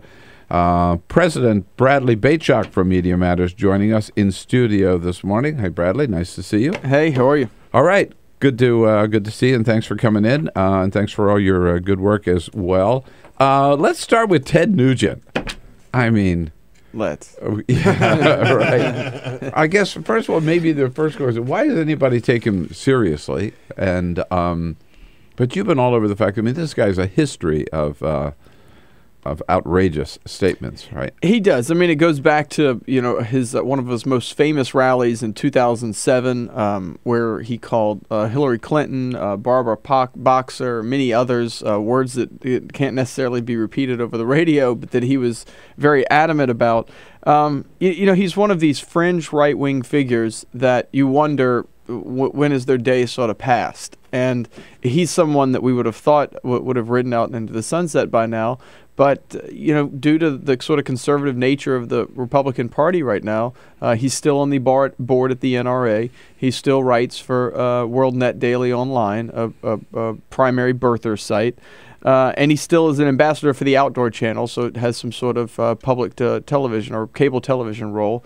And he's had a history of making these inflammatory remarks. And, you know, last week was a good example of what happens when Republicans sort of wake up a month later and think, gee, this guy may be problematic for us. As his remarks on Obama were not new. Right. They weren't yesterday. They were a month old. Oh, the subhuman mongrel. I didn't realize that. Yeah. But he didn't really apologize. No. Absolutely not. I mean, so on just to, I guess to back up, the controversy was based around him calling Obama a subhuman mongrel. He made those remarks on January 17th on guns.com, where they posted at a trade show they do called the SHOT Show. a interview of him, and it's in its entirety. They did a write-up on the interview, and they miraculously happened to miss this because they thought, let's not include it. Right. Who would want to know? So we wrote about it on January 21st, defining what a mongrel was, a dog with parents of different breeds, the different connotations. And it got some media pickup for that next 2 days. And so, you go 3-4 weeks go by, and when we saw that Abbott was going to campaign, we wanted to put a best of Ted Nugent clips together, and we did so. And it got a lot of pickup, and rightly so. He needs to be called out for being a hate monger, for being... so you caught it early on, but nobody else had. Yeah, a month early. That's why it's important that you're there. And then he goes out campaigning with Greg Abbott, and I mean, others have said no. I mean, not in very strong terms. Like Rick Perry says, "Well, these are not words I would have used," right? That kind of stuff. But Greg Abbott hasn't apologized or hasn't distanced himself at all from Ted Nugent, right? No, and Greg Abbott looked a little shell-shocked about the whole thing. He said his first answer was, I know that Ted's a defender of the Constitution, and I'm proud to have him here today. So he was a little, I think, taken aback in terms of what they were getting themselves into and the firestorm. And this is something we see a lot in the media, where depending on what you see every morning on the cable networks, when something sort of catches fire and there's someone as what's the right word, vibrant or lively as Nugent, toxic is the word I would use. Yeah, it can really go, and so I think it caught a lot of media coverage. And in the next few days, we actually saw something that was sort of interesting. CNN covered this controversy for 37 minutes around they interviewed Nugent on numerous times, sort of as an exclusive. MSNBC covered it for 13 minutes, and Fox covered it a big whopping 0. So we looked at that on just the February 18th and 19th and their coverage. Eventually, they finally covered it by the end, but it was more when the Republicans, as you said, Rand Paul said you should have to apologize. That's when they stepped in. So this 37 minutes with CNN, was that over a day-long period or just one? It was February 18th of all at 8 a.m. all their different shows. That's the right. total amount of time that they put into it. That's right. Wow. And Fox didn't even... Fox, they waited till Paul and others... I mean, Rand Paul was the first one to sort of throw him under the bus a little bit and say that he should have to apologize. And I don't know. Paul's been very quirky lately about getting into the news with taking old statements and trying to make them new, or making statements that he thinks people would pick up on television. In this case, it seems that he wanted to make a little news and see if he could. You mentioned Fox. I just saw some clip somewhere. All the reading that I do. It was online about the latest cable ratings for the month of February. Fox is still way out in front. CNN having a tough time in a slide, really, and MSNBC maybe barely holding its own. But even compared to last year, Fox's ratings keep getting higher and higher, not just in total viewers, but in that key demographic of 18 to 34. Why? It's a good question. I mean, they run put the content aside. Roger Ailes runs a good news organization that is, for us, is a propaganda machine. So they run a very strong propaganda machine as a network, and they have a formula that they get more viewers. We think that defining Fox as a propaganda machine is a real key pillar of this. To having other folks be skeptical of what they hear or see from Fox News is really important. And we'll continue to sort of call them out as their audience may grow. Now, as their audience grows, it also causes political problems, I think, for them. Because they start to talk, the conservatives start to talk to only themselves. So you have a Ted Cruz or Ted Nugent or Rand Paul go on to Fox, and they really believe that that's the dialogue that goes on in normal America. And I think that they're faced with a stark different reality when they leave the confines of those studios. So their viewership has certainly increased. I think their influence has decreased. And I know it sounds a little weird that their audience would go up, but their influence would go down. I believe that to be true. Now, I noticed that you brought with you a copy of a column that that I wrote yesterday for the Hill newspaper, because my beef with the media these days is that the media is spending too damn much time talking about 2016. Every day there's a new poll about Hillary versus Christie, Hillary versus Ted Cruz, Hillary versus whatever. First of all, we don't know that she's going to run. I think she will. We don't know she's going to be the candidate. If she runs, she will. But we also, these polls today are just totally meaningless about 2016. Why is this obsession? Is it just because they're so lazy, it's so easy to do, or because people really want to hear about that? I guess it's a little of both. I share your frustration, certainly as someone that watches network television all day and monitors online news. Yeah, right. I have a great affinity for President Clinton, and yesterday I saw him on my television a lot simply as a campaign stop in Kentucky, which he's done hundreds of over the course of years. That's what he does, and that was legitimate. That is a race that's taking place this year, a very important race, and he's having a role in it. Now, some people may try to spin that while he's just out there paving the way for Hillary, but I mean, you can't avoid that. But that was a legitimate campaign stop yesterday. No, it worth is reporting on. It is, and then you have they report on these polls, which, as you said, I think are meaningless. There's a lot of coverage around Secretary Clinton's speeches as she travels the country to different trade associations. I mean, the amount of coverage that it got that she hadn't driven a car in a while and how many years that could have been at the auto dealers seemed preposterous with what we have going on in the world at the time. And just take aside for a second all of the real, the political races that are up here in 2014. So I couldn't agree. Like, the appetite for anything sort of Clinton and 2016 related, whether unfortunately it's mostly I think on our side right now because we're the most well defined, is greater than we expected, and it doesn't seem to be getting any less. So we're going to have to. I agree with you that we have to find ways to focus this into positive energy into 2014, because we have a real uphill climb here looking at us in 251 days. No, right. No, absolutely. And I do think it's a laziness for the most part on the part of producers and on the part of reporters, because first of all, like 2016, that's the big enchilada. That's the White House, right? And just focus. By the way, these stories started on November the 9th, 2012, right? Well, I mean, they didn't start this year. Right away, as soon as Obama was reelected, they build segments around, is she too old? Is this going to be the last shoe?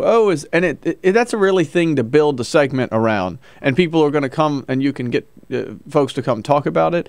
But is that really how long can we listen to this for the next 2 years? It's MediaMatters.org. Bradley Beychok, the president, here in studio with us. Your calls welcome about anything media related. Ted Nugent, all the focus on 2016, you got it.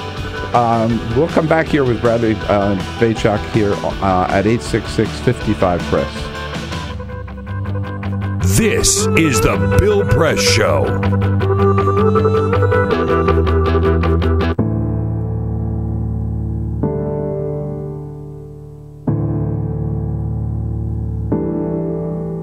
For more than 18 months, the members of AFSCME 3299 have been working to secure a new contract with the University of California. With workplace injuries at UC skyrocketing and government fines related to safety deficiencies at UC hospitals skyrocketing, Local 3299's top priority has been safe staffing at the workplace. We've been short of people for the last 5 years. They're stretching us thin, which the students are suffering, the faculty suffering, and the patients are suffering. While UC administrators have granted these standards to other UC workers, they have refused to make similar accommodations for AFSCME represented workers who perform the most physically demanding labor at UC. It takes a whole team to take care of the patient. It's not just the RN and it's not just the doctor. The nurses were able to win a great contract, and AFSCME workers, the patient care workers and service workers, they're part of the team and they deserve that same fair contract too. We take pride into working for the university, and we feel like the university doesn't value the work that we do.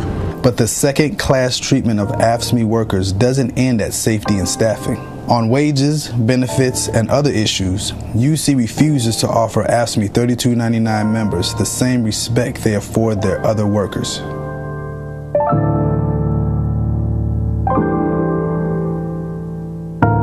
I have 3 jobs because what the university pays me is just not enough to make a living for my family and myself. 99% of service workers in the UC system make so little money that they're eligible for at least some form of public assistance. At the same time, the number of executives in the UC system that have crossed over into making at least $250,000 a year has more than doubled since 2008. The University of California has long been a beacon of hope and progress for those struggling for dignity and fairness. With such a proud history, it is disturbing to see the leadership of the university treat its lowest paid workers like second-class citizens. All workers at the university deserve equal treatment.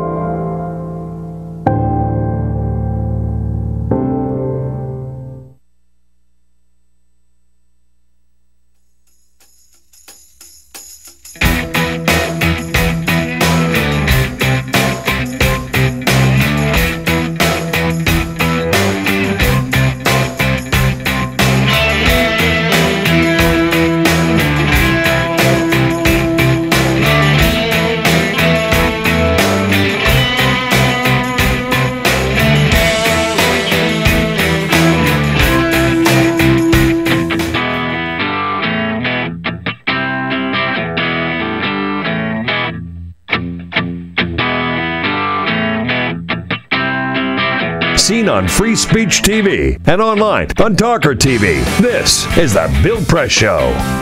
12 minutes before the top of the hour, they are on our side as progressives. Media Matters for America, MediaMatters.org. Bradley Beychok is the president here in studio with us. And really, you want to follow what's happening, the good and the bad, and particularly want to know the truth about and the other side to rebut the lies that we hear from the right-wing media. Media Matters is a place to go at MediaMatters.org. They've got people there. I don't know, Brad, I've been over to your offices, banks and banks of people just sitting there. I feel sorry for them, right? They got their earphones on, and they're watching TV or they're listening to talk radio and just taking notes, and I'm glad you do it so I don't have to. Yeah, they got banks of brains. We listen to Fox so you don't have to. So there's a lot of ping pong in our office when they finish up the certain show, because you want to beat your head against the wall after listening to Michael Savage. For that's the one I was thinking of. Can you imagine being assigned to? Oh, I'm sorry, you got the short straw today. You get to listen to Michael Savage for 3 hours. There are definitely some that are easier to listen to than others, but boy, oh boy, that would be a tough one. And by the way, Newsbusters and others, they're the right-wing organizations that do the same thing for this show. That's right. But I just want to tell you, all you Newsbusters people that you're watching, you are lucky. You get to watch a great show and have fun. And we have great guests, and we have a good time. Yeah, I mean, that's a good point. I ain't no Michael Savage. You don't know how lucky you are, right?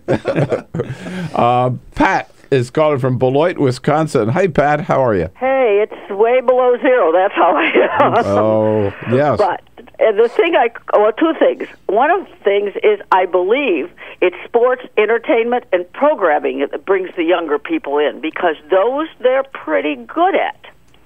Oh, do you mean their general programming on Fox? On Fox, is sports, entertainment, and programming. It's a little far out, the programming, but it entices viewers that are young. But that's not Fox News, though. No, but I think there's a carryover to Fox, because they're already watching the NFL, they're watching NASCAR. The Entertainment Tonight type stuff is there, and their news has entertainment in it. All right. What's your other point? The reason I called was because in Scott Walker's email, and he's one we got to get rid of, God help us. And so here's the thing. That phrase that Ted Nugent used was in Scott Walker's emails, too, 4 years ago. Well, 3.5 years ago, whatever. What? Really? that subhuman, all those emails that were released, that same phrase about subhuman mongrels was in those emails. I think it's a way to dehumanize certain people in this country that don't look like the white men, and it makes it easier to shoot one like Trayvon. Okay, got it, Pat. It's clearly a racist term. I don't know about the Scott Walker email, but Pat knows her stuff, and we will we'll check that out. Overall, when you Bradley are watching Fox News, it is we get a laugh out of sometimes in the morning here just watching all the networks. Mm-hmm. How like the Scott Walker thing, how little attention they will pay for a long time to the Chris Christie mess, right? And also to the Scott Walker thing. They tend to it's funny to watch them get into a jam where they don't want to cover one of their own, or they don't want to cover certainly a leading front runner in the Republican field, and so it takes them a little while longer, and they can't help themselves. Like their ratings and their viewers are going up because they're giving people what they want. What these people want is not reality, and so they don't give them really what's going on in the news. They don't give them the conservative or the Republican politicians that are under fire. They want to paint a rosy picture on Fox, and they do a good job of that. And when you sort of wipe everything clean of anything that's in a negative connotation, if you want to feel good about yourself as a conservative, but you might get your butt kicked in the elections, you turn on Fox and you watch it for a long time. Back to Ted Nugent for just a second, something I forgot to ask you earlier. Reince Priebus, Republican National Chair, who was so quick to condemn MSNBC when some overnight producer put out a little email about or tweet about Cheerios commercial for the Super Bowl. What has he had to say about Ted Nugent? Not much. Nothing. Not much. Think, huh? Right. And look, Nugent. Others have tried to help him. The 2 days ago, he did an interview on the Dennis Miller Show, and there's a tough interview, right? Yeah. And he compared the Affordable Care Act and the IRS to Nazi Germany and Obama, that you sort of use the race card again. And Dennis Miller said, "Look, man.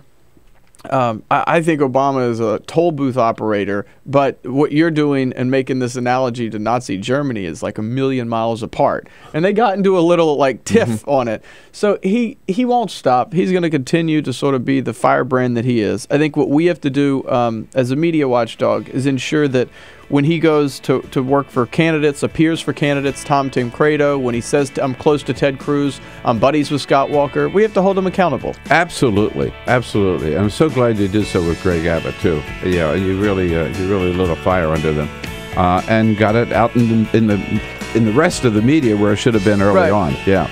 And that's why they're doing such great work there at Media Matters, MediaMatters.org. And Brad, thanks so much for coming in this morning. Thank you, sir. All right. See you again soon. Thank you. Sir.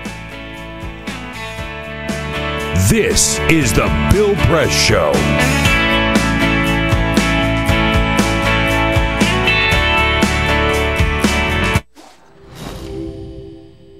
In the early 20th century, the war to end all wars didn't end war at all. It stoked the fires of change.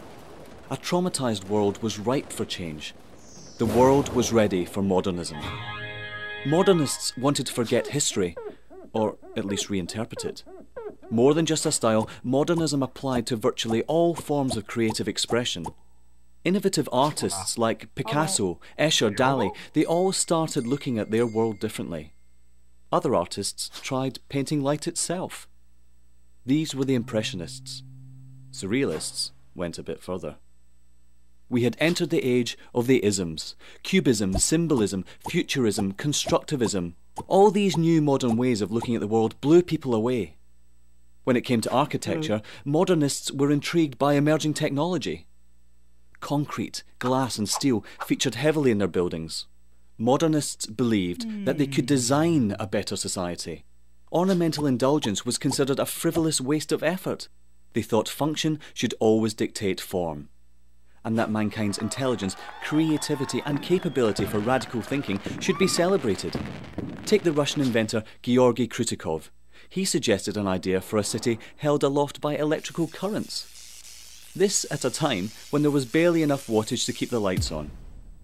Not everything they designed was a resounding success. But you could argue modernism was the single most influential movement of the 20th century. From house music to housewares, tables and chairs to graphic design, all have been created by the aesthetics and ideas of modernism.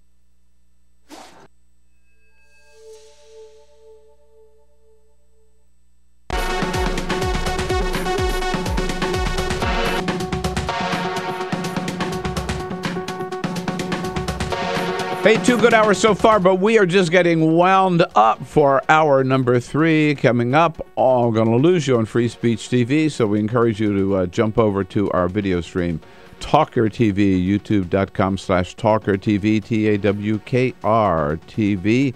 And in the next hour, President Tom Buffenbarger of the Machinists Union will be here in studio to bring us up to date on some of the latest battles the machinists are fighting with Boeing and or how organized labor is doing generally across the country. We'll also talk to Kopan from Politico about that Arizona law that it looks like Governor Jan Brewer may veto, though we're still not sure. Stay tuned. Hour number 3 coming up.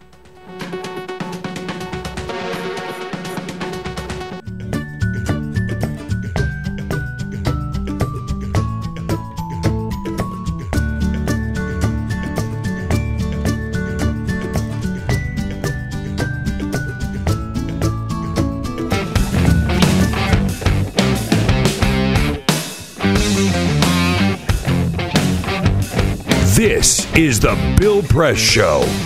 President Obama on the road again today talking jobs, jobs, jobs. This out in St. Paul, Minnesota, where he will be this afternoon touring the Metro Transit Light Rail Operations and Maintenance Facility in St. Paul.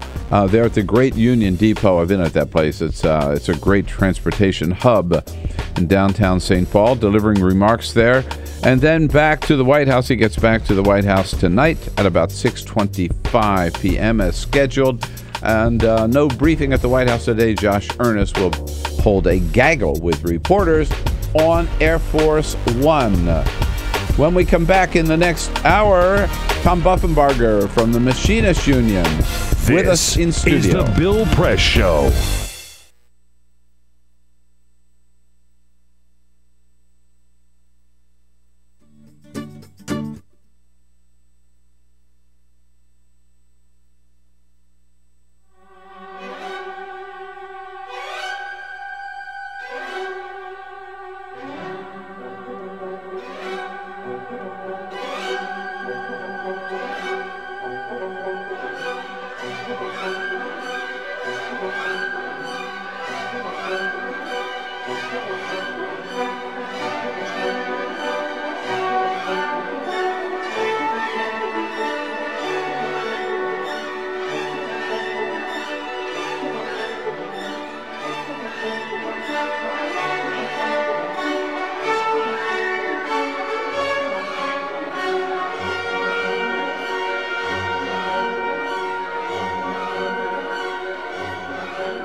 broadcasting around the nation, on your radio, on your TV, and online.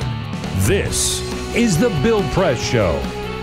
Even Mitt Romney now says that Governor Jan Brewer should veto that so-called Christian Shield bill out in Arizona. Why doesn't President Obama speak up? Good morning, everybody. It is Wednesday, February 26th. Good to see you today. Here we go, hour number 3 of the Bill Press Show this Wednesday morning as we tackle the big stories of the day, wherever they happen to be, and give you a chance to sound off about it.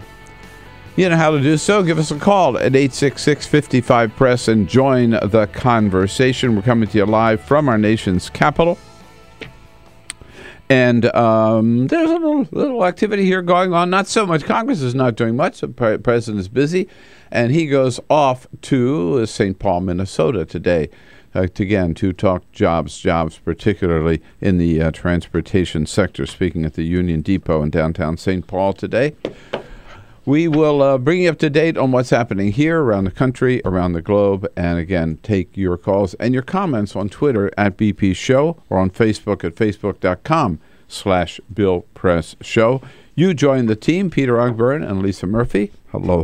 Good morning. Hey. You got the calls. Alicia Cruz is standing by to take your calls, and Cyprian Bolding on the video stream has got the cameras pumping and working and booming us out there to you around the country on youtube.com, around the globe, around the planet. Man. We're everywhere. We're probably on the moon and on Mars on our video stream. youtube.com/TawkrTV, TAWKRTV. Well, Joe Biden, Vice President, God love him, stopped in on The View yesterday, and he gets the inevitable question about 2016, and they expect the inevitable answer, well, of course, if Hillary runs, I'm not going to run because nobody would dare run against Hillary. Isn't that funny? That's what they told Barack Obama in 2008. We've seen this movie before, but Joe Biden's got an answer ready for them. You have said that if she runs for president, you will not run her. No, I haven't. Oh, no, then tell me what you've said. The only reason to run for president of the United States, if you truly believe you are better positioned to do what you think is most needed in the country. I think my knowledge of foreign policy, my engagement with world leaders, my experience is uniquely positions me to be to follow through on the agenda Barack and I have of bringing up world peace in a way that is real and substantive. I also think the middle class is the single focus what we should be looking at and how to grow it. So whether she runs or not will not affect my decision. Oh, he's putting it out there. Will not affect his decision. All right. So he's saying, Hillary, watch out. I might run too. Doesn't mean that he will. But it is amazing how they put that question, though. You know. Yeah. Oh, of course you're not going to run if Hillary runs. I think it's smart of him to keep it alive, no matter what he ends up doing. Absolutely. We are going to be here at the top of the hour talking about that Arizona legislation, pending Arizona legislation, with Tal Kopan from Politico. And then hopefully he'll make it. President of the Machinists, Tom Buffenbarger, on his way, having some traffic problems this morning. One way or the other, he'll be here hopefully in studio.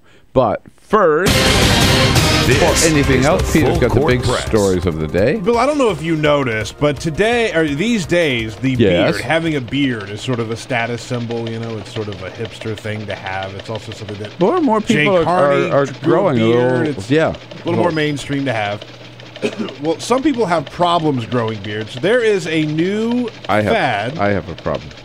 I don't grow a great beard. Full disclosure, I don't grow a great beard. I got the blonde hair. It doesn't look too well. Well, for you and I, if we have problems with growing a good beard, we could have a $7,000 procedure to make beards look less patchy and look more thick. Plastic surgeon Dr. Jeffrey Epstein performs about 3 beard implants a week. And a lot of the people who are getting them done are young professionals in their 20s and 30s. They say it looks just like real hair, but it's a beard implant, Bill. It's like a toupee, but it's on your face. I'd rather spend my $7,000 for a nice vacation to France. Yeah, exactly. Or Screw wherever. The beard. Yeah. But Cyprian grows a good beard, by the way. He's showing off his beard. Oh, is that Yeah, right? he's showing off his. He's got a good beard. Good news. How much did he pay for it? He only got it for $3,500, so he got it for 50% off. Good news for children. The obesity rates for children ages 2 to 5 years old have decreased significantly over the past decade. That is the study published in the Journal of American Medical Association.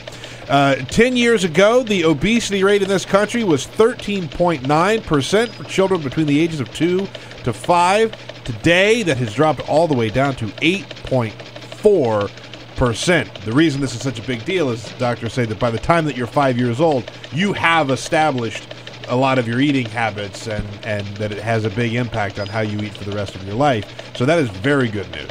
Yeah. I find that latter part a little hard to believe, by the way. I mean, having grandchildren, 3 and 5, and so having been around 2-year-olds and 5-year-olds lately.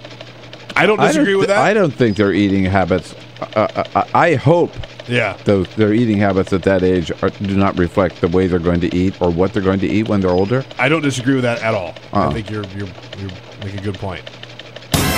And this was a weird move. It's not something that you see very often, but the NBA put Jason Collins' jersey up for sale for the Brooklyn Nets. He only has a 10-day contract, so you normally don't see those jerseys go up for sale because it's such a short contract. But they did. They put Jason Collins' jersey up for sale for the Brooklyn Nets, and yesterday it was the highest-selling jersey on the entire NBA. More people bought Jason Collins' jersey than anybody else. Tuesday, the first day it was available for sale. You know, which could mean two things. Number one, they really, really like him and want to support him and who he is.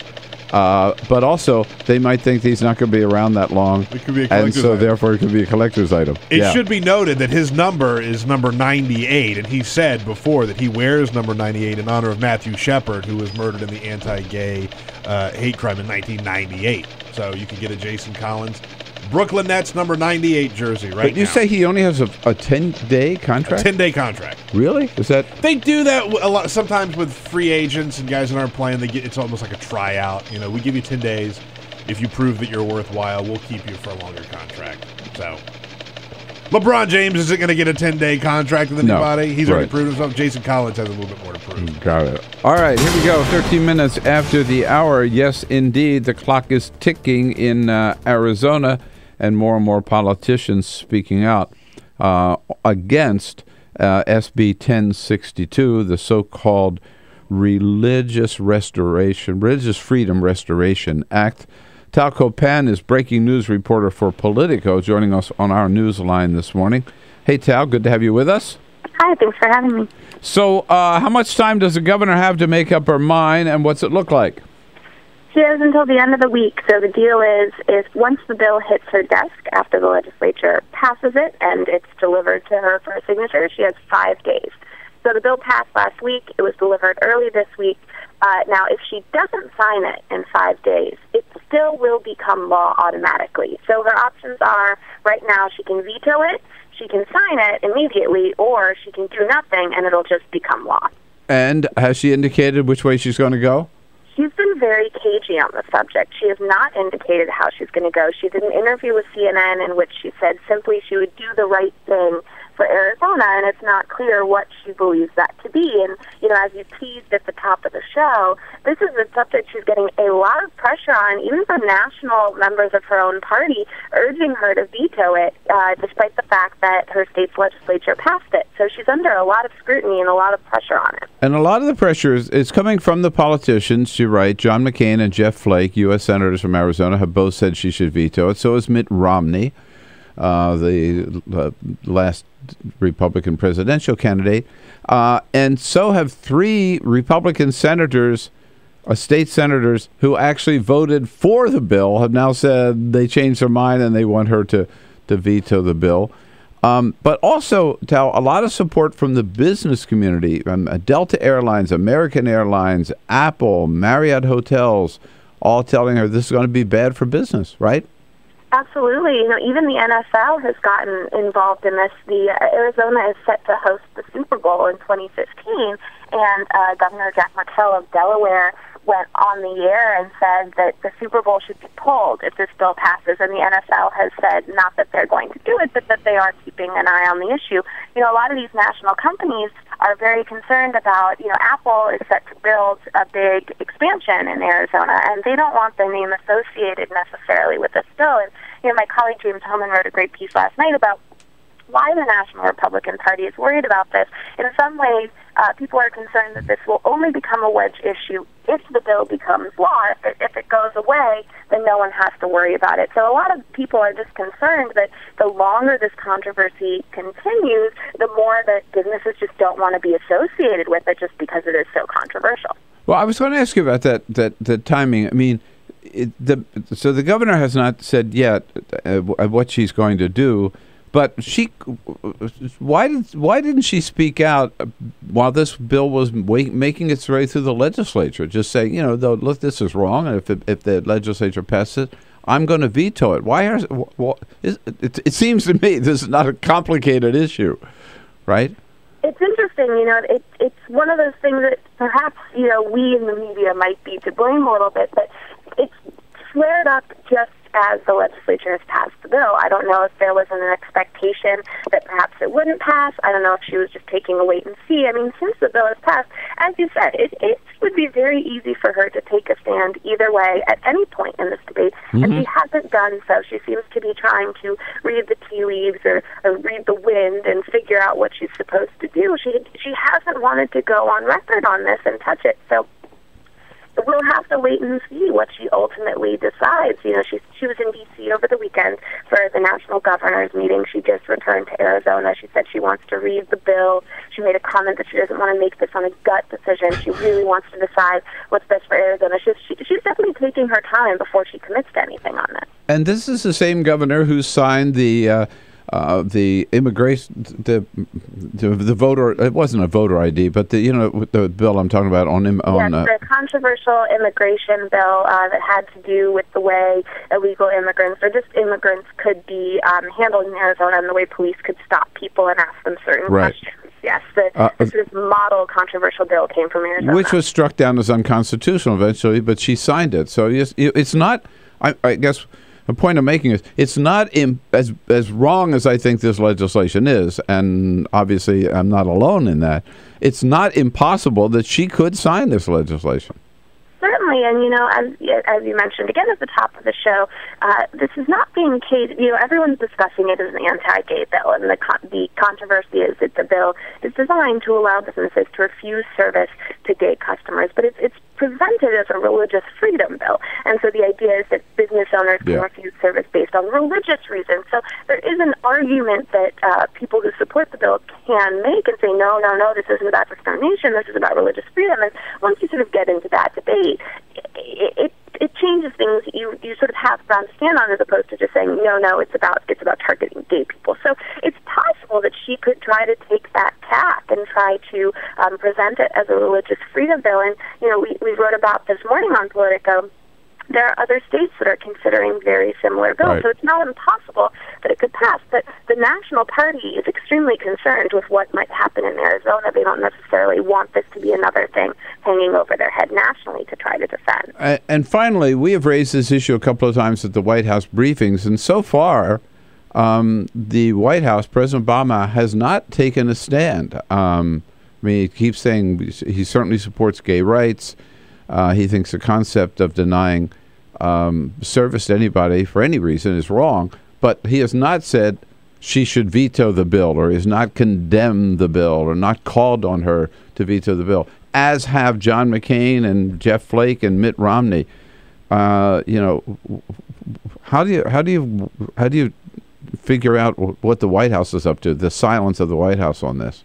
Yeah, it's certainly glaring. I mean, John McCain and Jeff Flake, it's their state, so it makes sense for them to speak out. Mitt Romney, you know, Newt Gingrich was talking about this yesterday. Newt Gingrich said she ought to veto it, yes. Crossfire, he said she should veto it. So it is interesting to see national Republicans getting involved as opposed to you know, the most prominent national Democrat. It's possible that he just doesn't want to touch this issue. You know, once it passes, it's something that Democrats could use in their messaging. But right now, you know, it's quite possible he doesn't want to be accused of getting involved in state business. he doesn't want to open up that debate again, discrimination versus religious freedom. This has been a very pro-LGBT issues White House. It is a little strange to not see a lot of discussion from this on there, but it is possible they're also biding their time to see what happens with the bill and not step into something they don't need to. Yeah.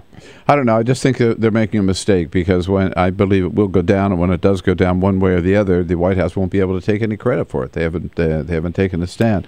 Tal, thanks so much for your time this morning. Tal Kopan at Politico.com. Talk to you again soon. Thank you. And we'll be back on The Bill Press Show. This is The Bill Press Show.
This is the Bill Press Show.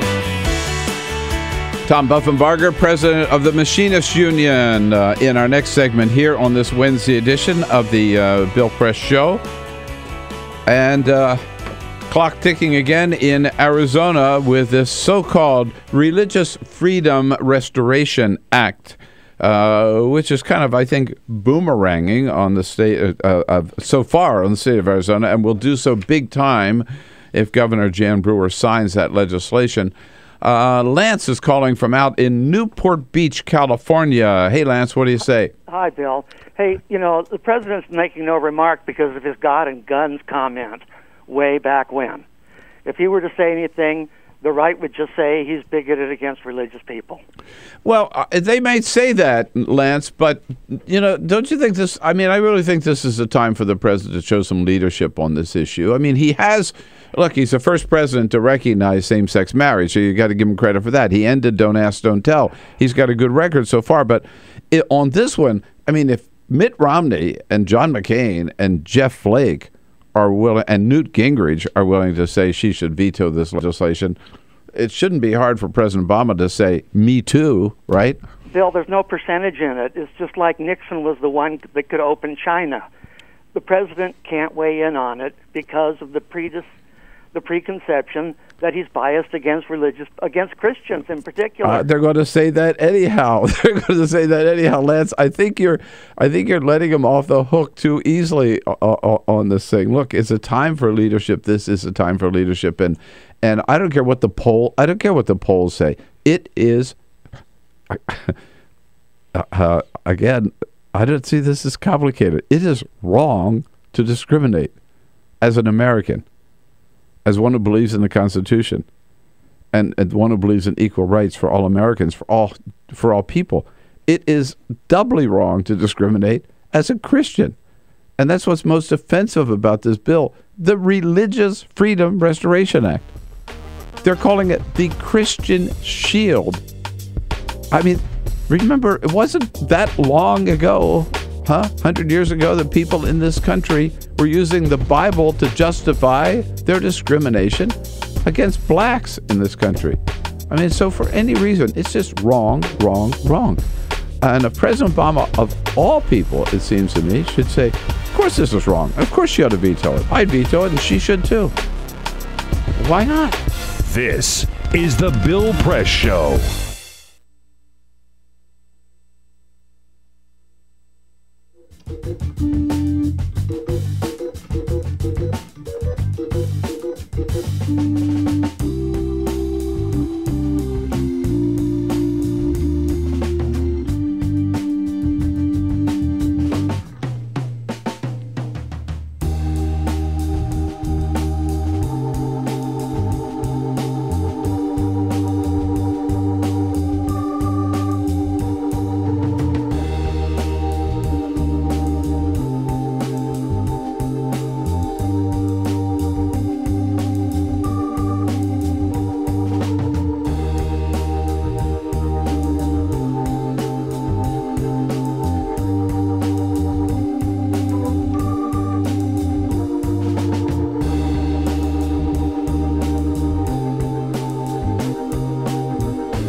radio, on TV, and online. This is The Bill Press Show. How about it? 33 minutes after the hour, Wednesday, February 26th. It is The Bill Press Show. We are coming to you live, coast to coast, on your local progressive talk radio station and on our video stream at TawkrTV. Coming to you live from our nation's capital, our studio right here on Capitol Hill, and brought to you today by the International Association of Machinists, the good men and women of the Machinists Union, under President Tom Buffenbarger, sharpening America's edge on the global economy. You bet, and find out more about their good work across the country at their website, goiam.org. You can go to the website, or you could just ask President Buffenbarger how things are doing these days, as we will do right now. Welcoming President Buffenbarger by phone this morning on our news line, because he's been stuck in traffic all morning. Tom, good morning. How you doing, Bill? It's good to be with you. Well, good to have you here, but how are you doing is the question. What the hell is going on the Beltway? I wish I could get to the Beltway. I left my house at 6:30 to do an 8 o'clock show with you, and I probably haven't traveled 7 miles in the 18-mile journey it is to your studio. Are you walking or riding a mule, or what? I wish you know what? I would be making progress, Bill, if I were walking or riding a mule. Oh my God! But I'm with this snowstorm and the fact that it must have taken everybody by surprise. It is gridlock all over the region, all the news shows have that now. Well, I hate to have you go through that, and especially don't blame us for it. At any rate, Tom, a big vote for the Machinist in St. Louis just this week, and following up on a big vote out in Seattle too. What do they mean for America's workers, and particularly for your members? Well, for my members that I'm honored to represent, Bill, it means a lot. It's about jobs and securing jobs. Right now, everybody in America knows we're pulling back from 2 wars. Defense spending is under this thing called sequestration. We have 8 more rounds to go. And so for our members in St. Louis employed in the defense industry, where they make F-15 and F-18 fighters and components for the C-17, we were looking at a pretty dismal future. Mm-hmm. The contract just reached with Boeing secures jobs, actually adds jobs, and makes for a bright future for 7 years to come for those members. That's on the heels of a contract vote in Puget Sound, yes, where we locked in the brand new Boeing 777X airplane, a radically new technology in airplanes. And we saved that. Instead of having Boeing put it someplace else, we locked it into Seattle, and it'll mean jobs and opportunities for our members for 20 years into the future. Wow. And so it's a big deal. Yeah, that is a big deal. And these contracts were voted on and approved by the members, correct? Correct. That's how we do it in the Machinists. There's controversy in Seattle, but in St. Louis it passed by an extremely large margin. And we have a new contract vote coming with Lockheed Martin this coming weekend, which is under the same pressures that Boeing is. And our committees have negotiated a good package, and they're presenting it to the members for their decision, their action, I believe Saturday or Sunday. Well, with 2 big wins under your belt, we hope the third one goes as well. It didn't go so well for the UAW down in Chattanooga last week, where in this case, in an unusual case, the company, VW, was quite open to having the union formed there for the United Auto Workers, but the politicians stepped in. What does that mean, Tom, and is there any way of reversing that decision? Well, my understanding is the UAW is appealing because of the outside interference by Senators Corker and Governor Haslam and others. in that vote, and so that process will play out in with the National Labor Relations Board.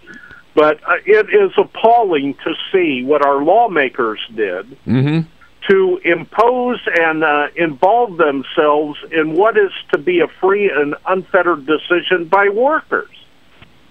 And the politicians really crossed the line. Corker really crossed the line. He took an oath to preserve and defend and protect the interests of the people of the United States, the interest of his constituency in Tennessee, and he actively worked to deny workers, constituents, Tennessee and U.S. citizens, an opportunity to make a free and unfettered decision for themselves. Senator Corker would probably be better served in service in another country where it's much more autocratic in rule. Yeah, he even threatened to pull a new production plant, right, that bound for Kentucky out of the state, or Tennessee rather, out of the state and have it go to some other state rather than have one union formed in that right-to-work state. What are they afraid of, Tom? They're afraid of people having an opportunity to participate in things that affect their lives. That's what scares them, is people with power, workers with power, citizens with power scare these type of Republican politicians. And you've seen it manifested in the last several years. Anything that grants power, that grants opportunity, that grants recognition to regular Americans, and that's what workers are. We are the regular American. We're the people that make this country hum every day. That scares them. That scares them. And so you have Senator Corker and Senator Haslam scared of the people they're serving. They're afraid of them. President Obama was on the road yesterday. He spoke to the Organizing for America here in Washington, actually, Tom, and he talked about a new initiative, relatively new initiative of his, which are called these manufacturing institutes. He's got a couple of them now. I want to play a quick clip and then get your reaction to what these are all about and who's participating and what benefits we might see from them. Here's the president. It's funded by a $70 million award led by the Defense Department, but the state and its businesses raised $250 million in private funding commitments to help win this bid and make it happen. Now, you and I have talked about this effort to kind of bring manufacturing back to the United States. Is this part of that, and do you think this is a good idea on the part of the president? Oh, I think it's an excellent idea on the part of the president, and I think it's amazing that certainly the Pentagon, which depends on products to put in the hands of our servicemen to protect and defend in our country, need to be made in this country so we can assure we have those tools necessary. The fact that American business also contributed significant dollars to this is a sign they recognize the move away from manufacturing for America is we've gone too far and it was a wrong-headed decision. And now we're trying to figure out how to recapture it, how to bring it back, how to train workers for the future with the new technologies, the new manufacturing capabilities that we have. And the other thing that really gets me about this bill is people are now recognizing for far too long we've kind of looked down upon those who build things with their hands. Yep. And you know what? We can't get along without people who can build things with their hands. Because to build something with your hands, you've got to have a pretty sharp mind. And so I served a tool and die apprenticeship. I worked in a big machine shop. I know what it is to make things. And I know what it took to learn how to do that. It took great mentoring by people who were skilled and took me under their wing. It took certainly the classroom work to augment my skills and abilities and problem-solving techniques. And I know this much. People who make things, who can make things, who are capable, and prepared and trained to make things are the people we should honor as treasures in this country. Absolutely, and I think these three new manufacturing institutes that the president has launched could make a real difference and certainly send a very powerful message across the land and across the business community. And finally, Tom Buffenbarger, president of the International Association of Machinists, our guest here on our news line this morning. Tom, you were down in Houston for the AFL-CIO executive meeting last week. What is the mood among organized labor now, and with given the economy and the job situation? What did you come out of that meeting? What was the message there? Well, the message was clear from my colleagues, and it includes my sentiments as well. We're not satisfied. We're not happy with the state of the economy. Too many working people, too many people who want a job and don't have it, are still out there. We're not satisfied that the government, and we don't blame the president for this, we blame a do-nothing Congress for not doing more to put the interests of working people out front. There's a lot more we can do to stimulate jobs, to bring work back home, and one of those things would be to stop the silliness of this new trade deal that's on the table, the Trans-Pacific Partnership, or TPP. Right. We have got to move. Our government has got to start moving. Words don't get it. And, not only am I in gridlock in traffic this morning, Bill, it's gridlock in the city I work in. It is. And, stop the TPP, raise the minimum wage, extend unemployment benefits. A good start, right, for working men and women in this country. But it's criminal, first of all, to have gone home when they did and not taken any action on extending unemployment benefits.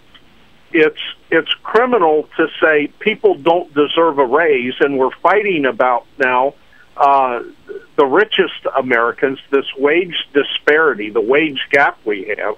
The Republicans are putting forth new tax proposals to reward the richest even more at the expense of people like you and I, Bill. Yeah, well, and I hope Democrats can take that message to the polls. I know they will in these midterm elections in 2014. Tom Buffenbarger, I was looking forward to seeing you in studio this morning. I'm really, really sorry you weren't able to make it, and sorry that you have to spend all that time. There's nothing I hate worse than sitting in traffic. Drives me crazy. I'm sure it drives you crazy, too. But we'll see you soon. Such wasted time, Bill, but I enjoyed this conversation, and I look forward to seeing you in the studio. All right, great. Thanks, Tom. Thanks for all your leadership as well. One of our great labor leaders, Tom Buffenbarger, president of the Machinists Union. We'll be right back and wrap things up. This is the Bill Press Show.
On your radio, on TV, and online.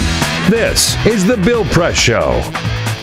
All right, 11 minutes before the top of the hour here. It is Wednesday, February 26th. Good to have you with us this morning.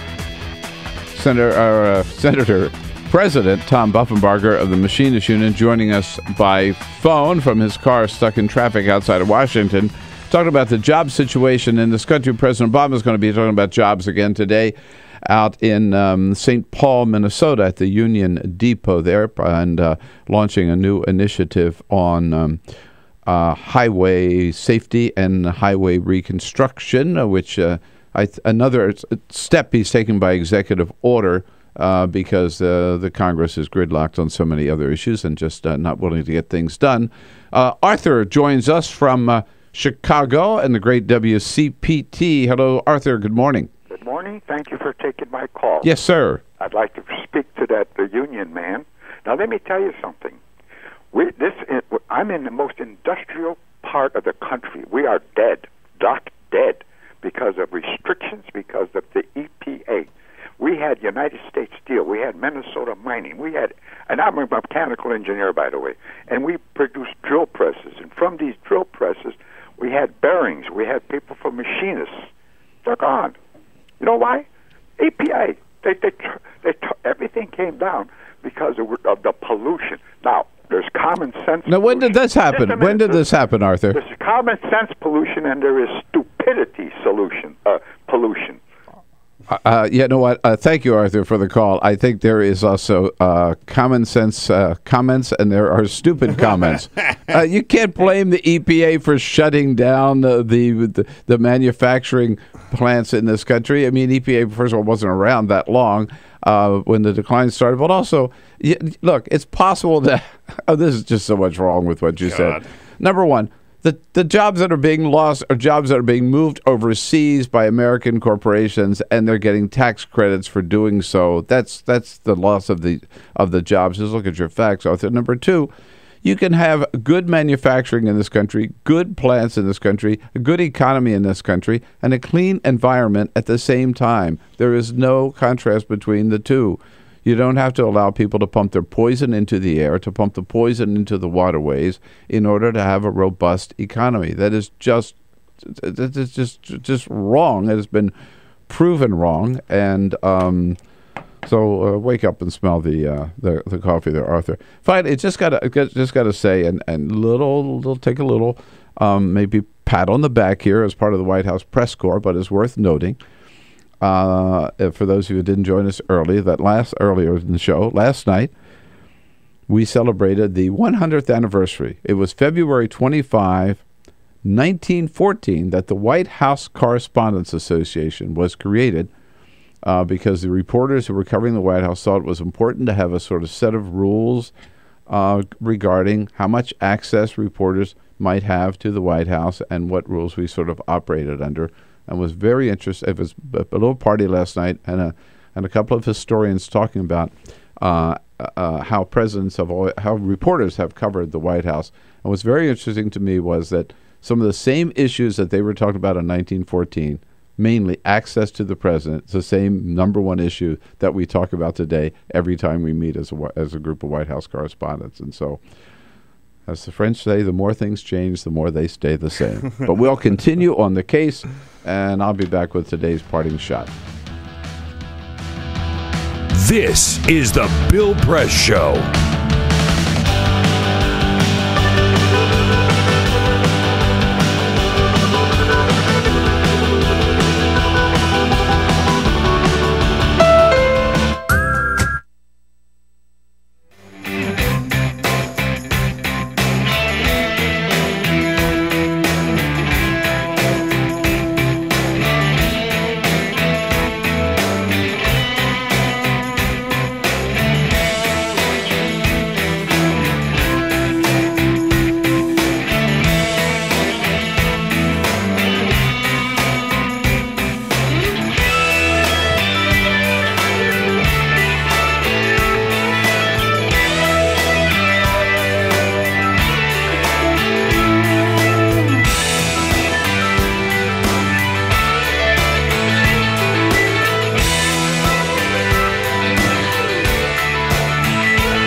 The Parting Shot with Bill Press.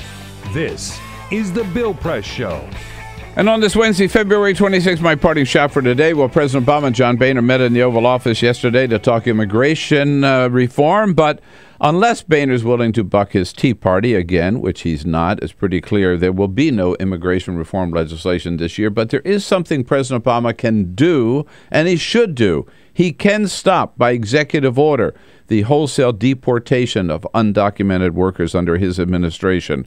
Over the last 5 years, according to the Department of Homeland Security's own figures, the Obama administration has deported 1.93 million people, which is more than were deported under George W. Bush in all 8 years. Every hour, get this, 42 more people are deported. Every day, another 1,000, most of them with no criminal records, and many of them leaving spouses, children, and other family members behind. And those suspected of being here illegally are given 7 minutes, including a translation if necessary, 7 minutes to make their case. This is unconscionable.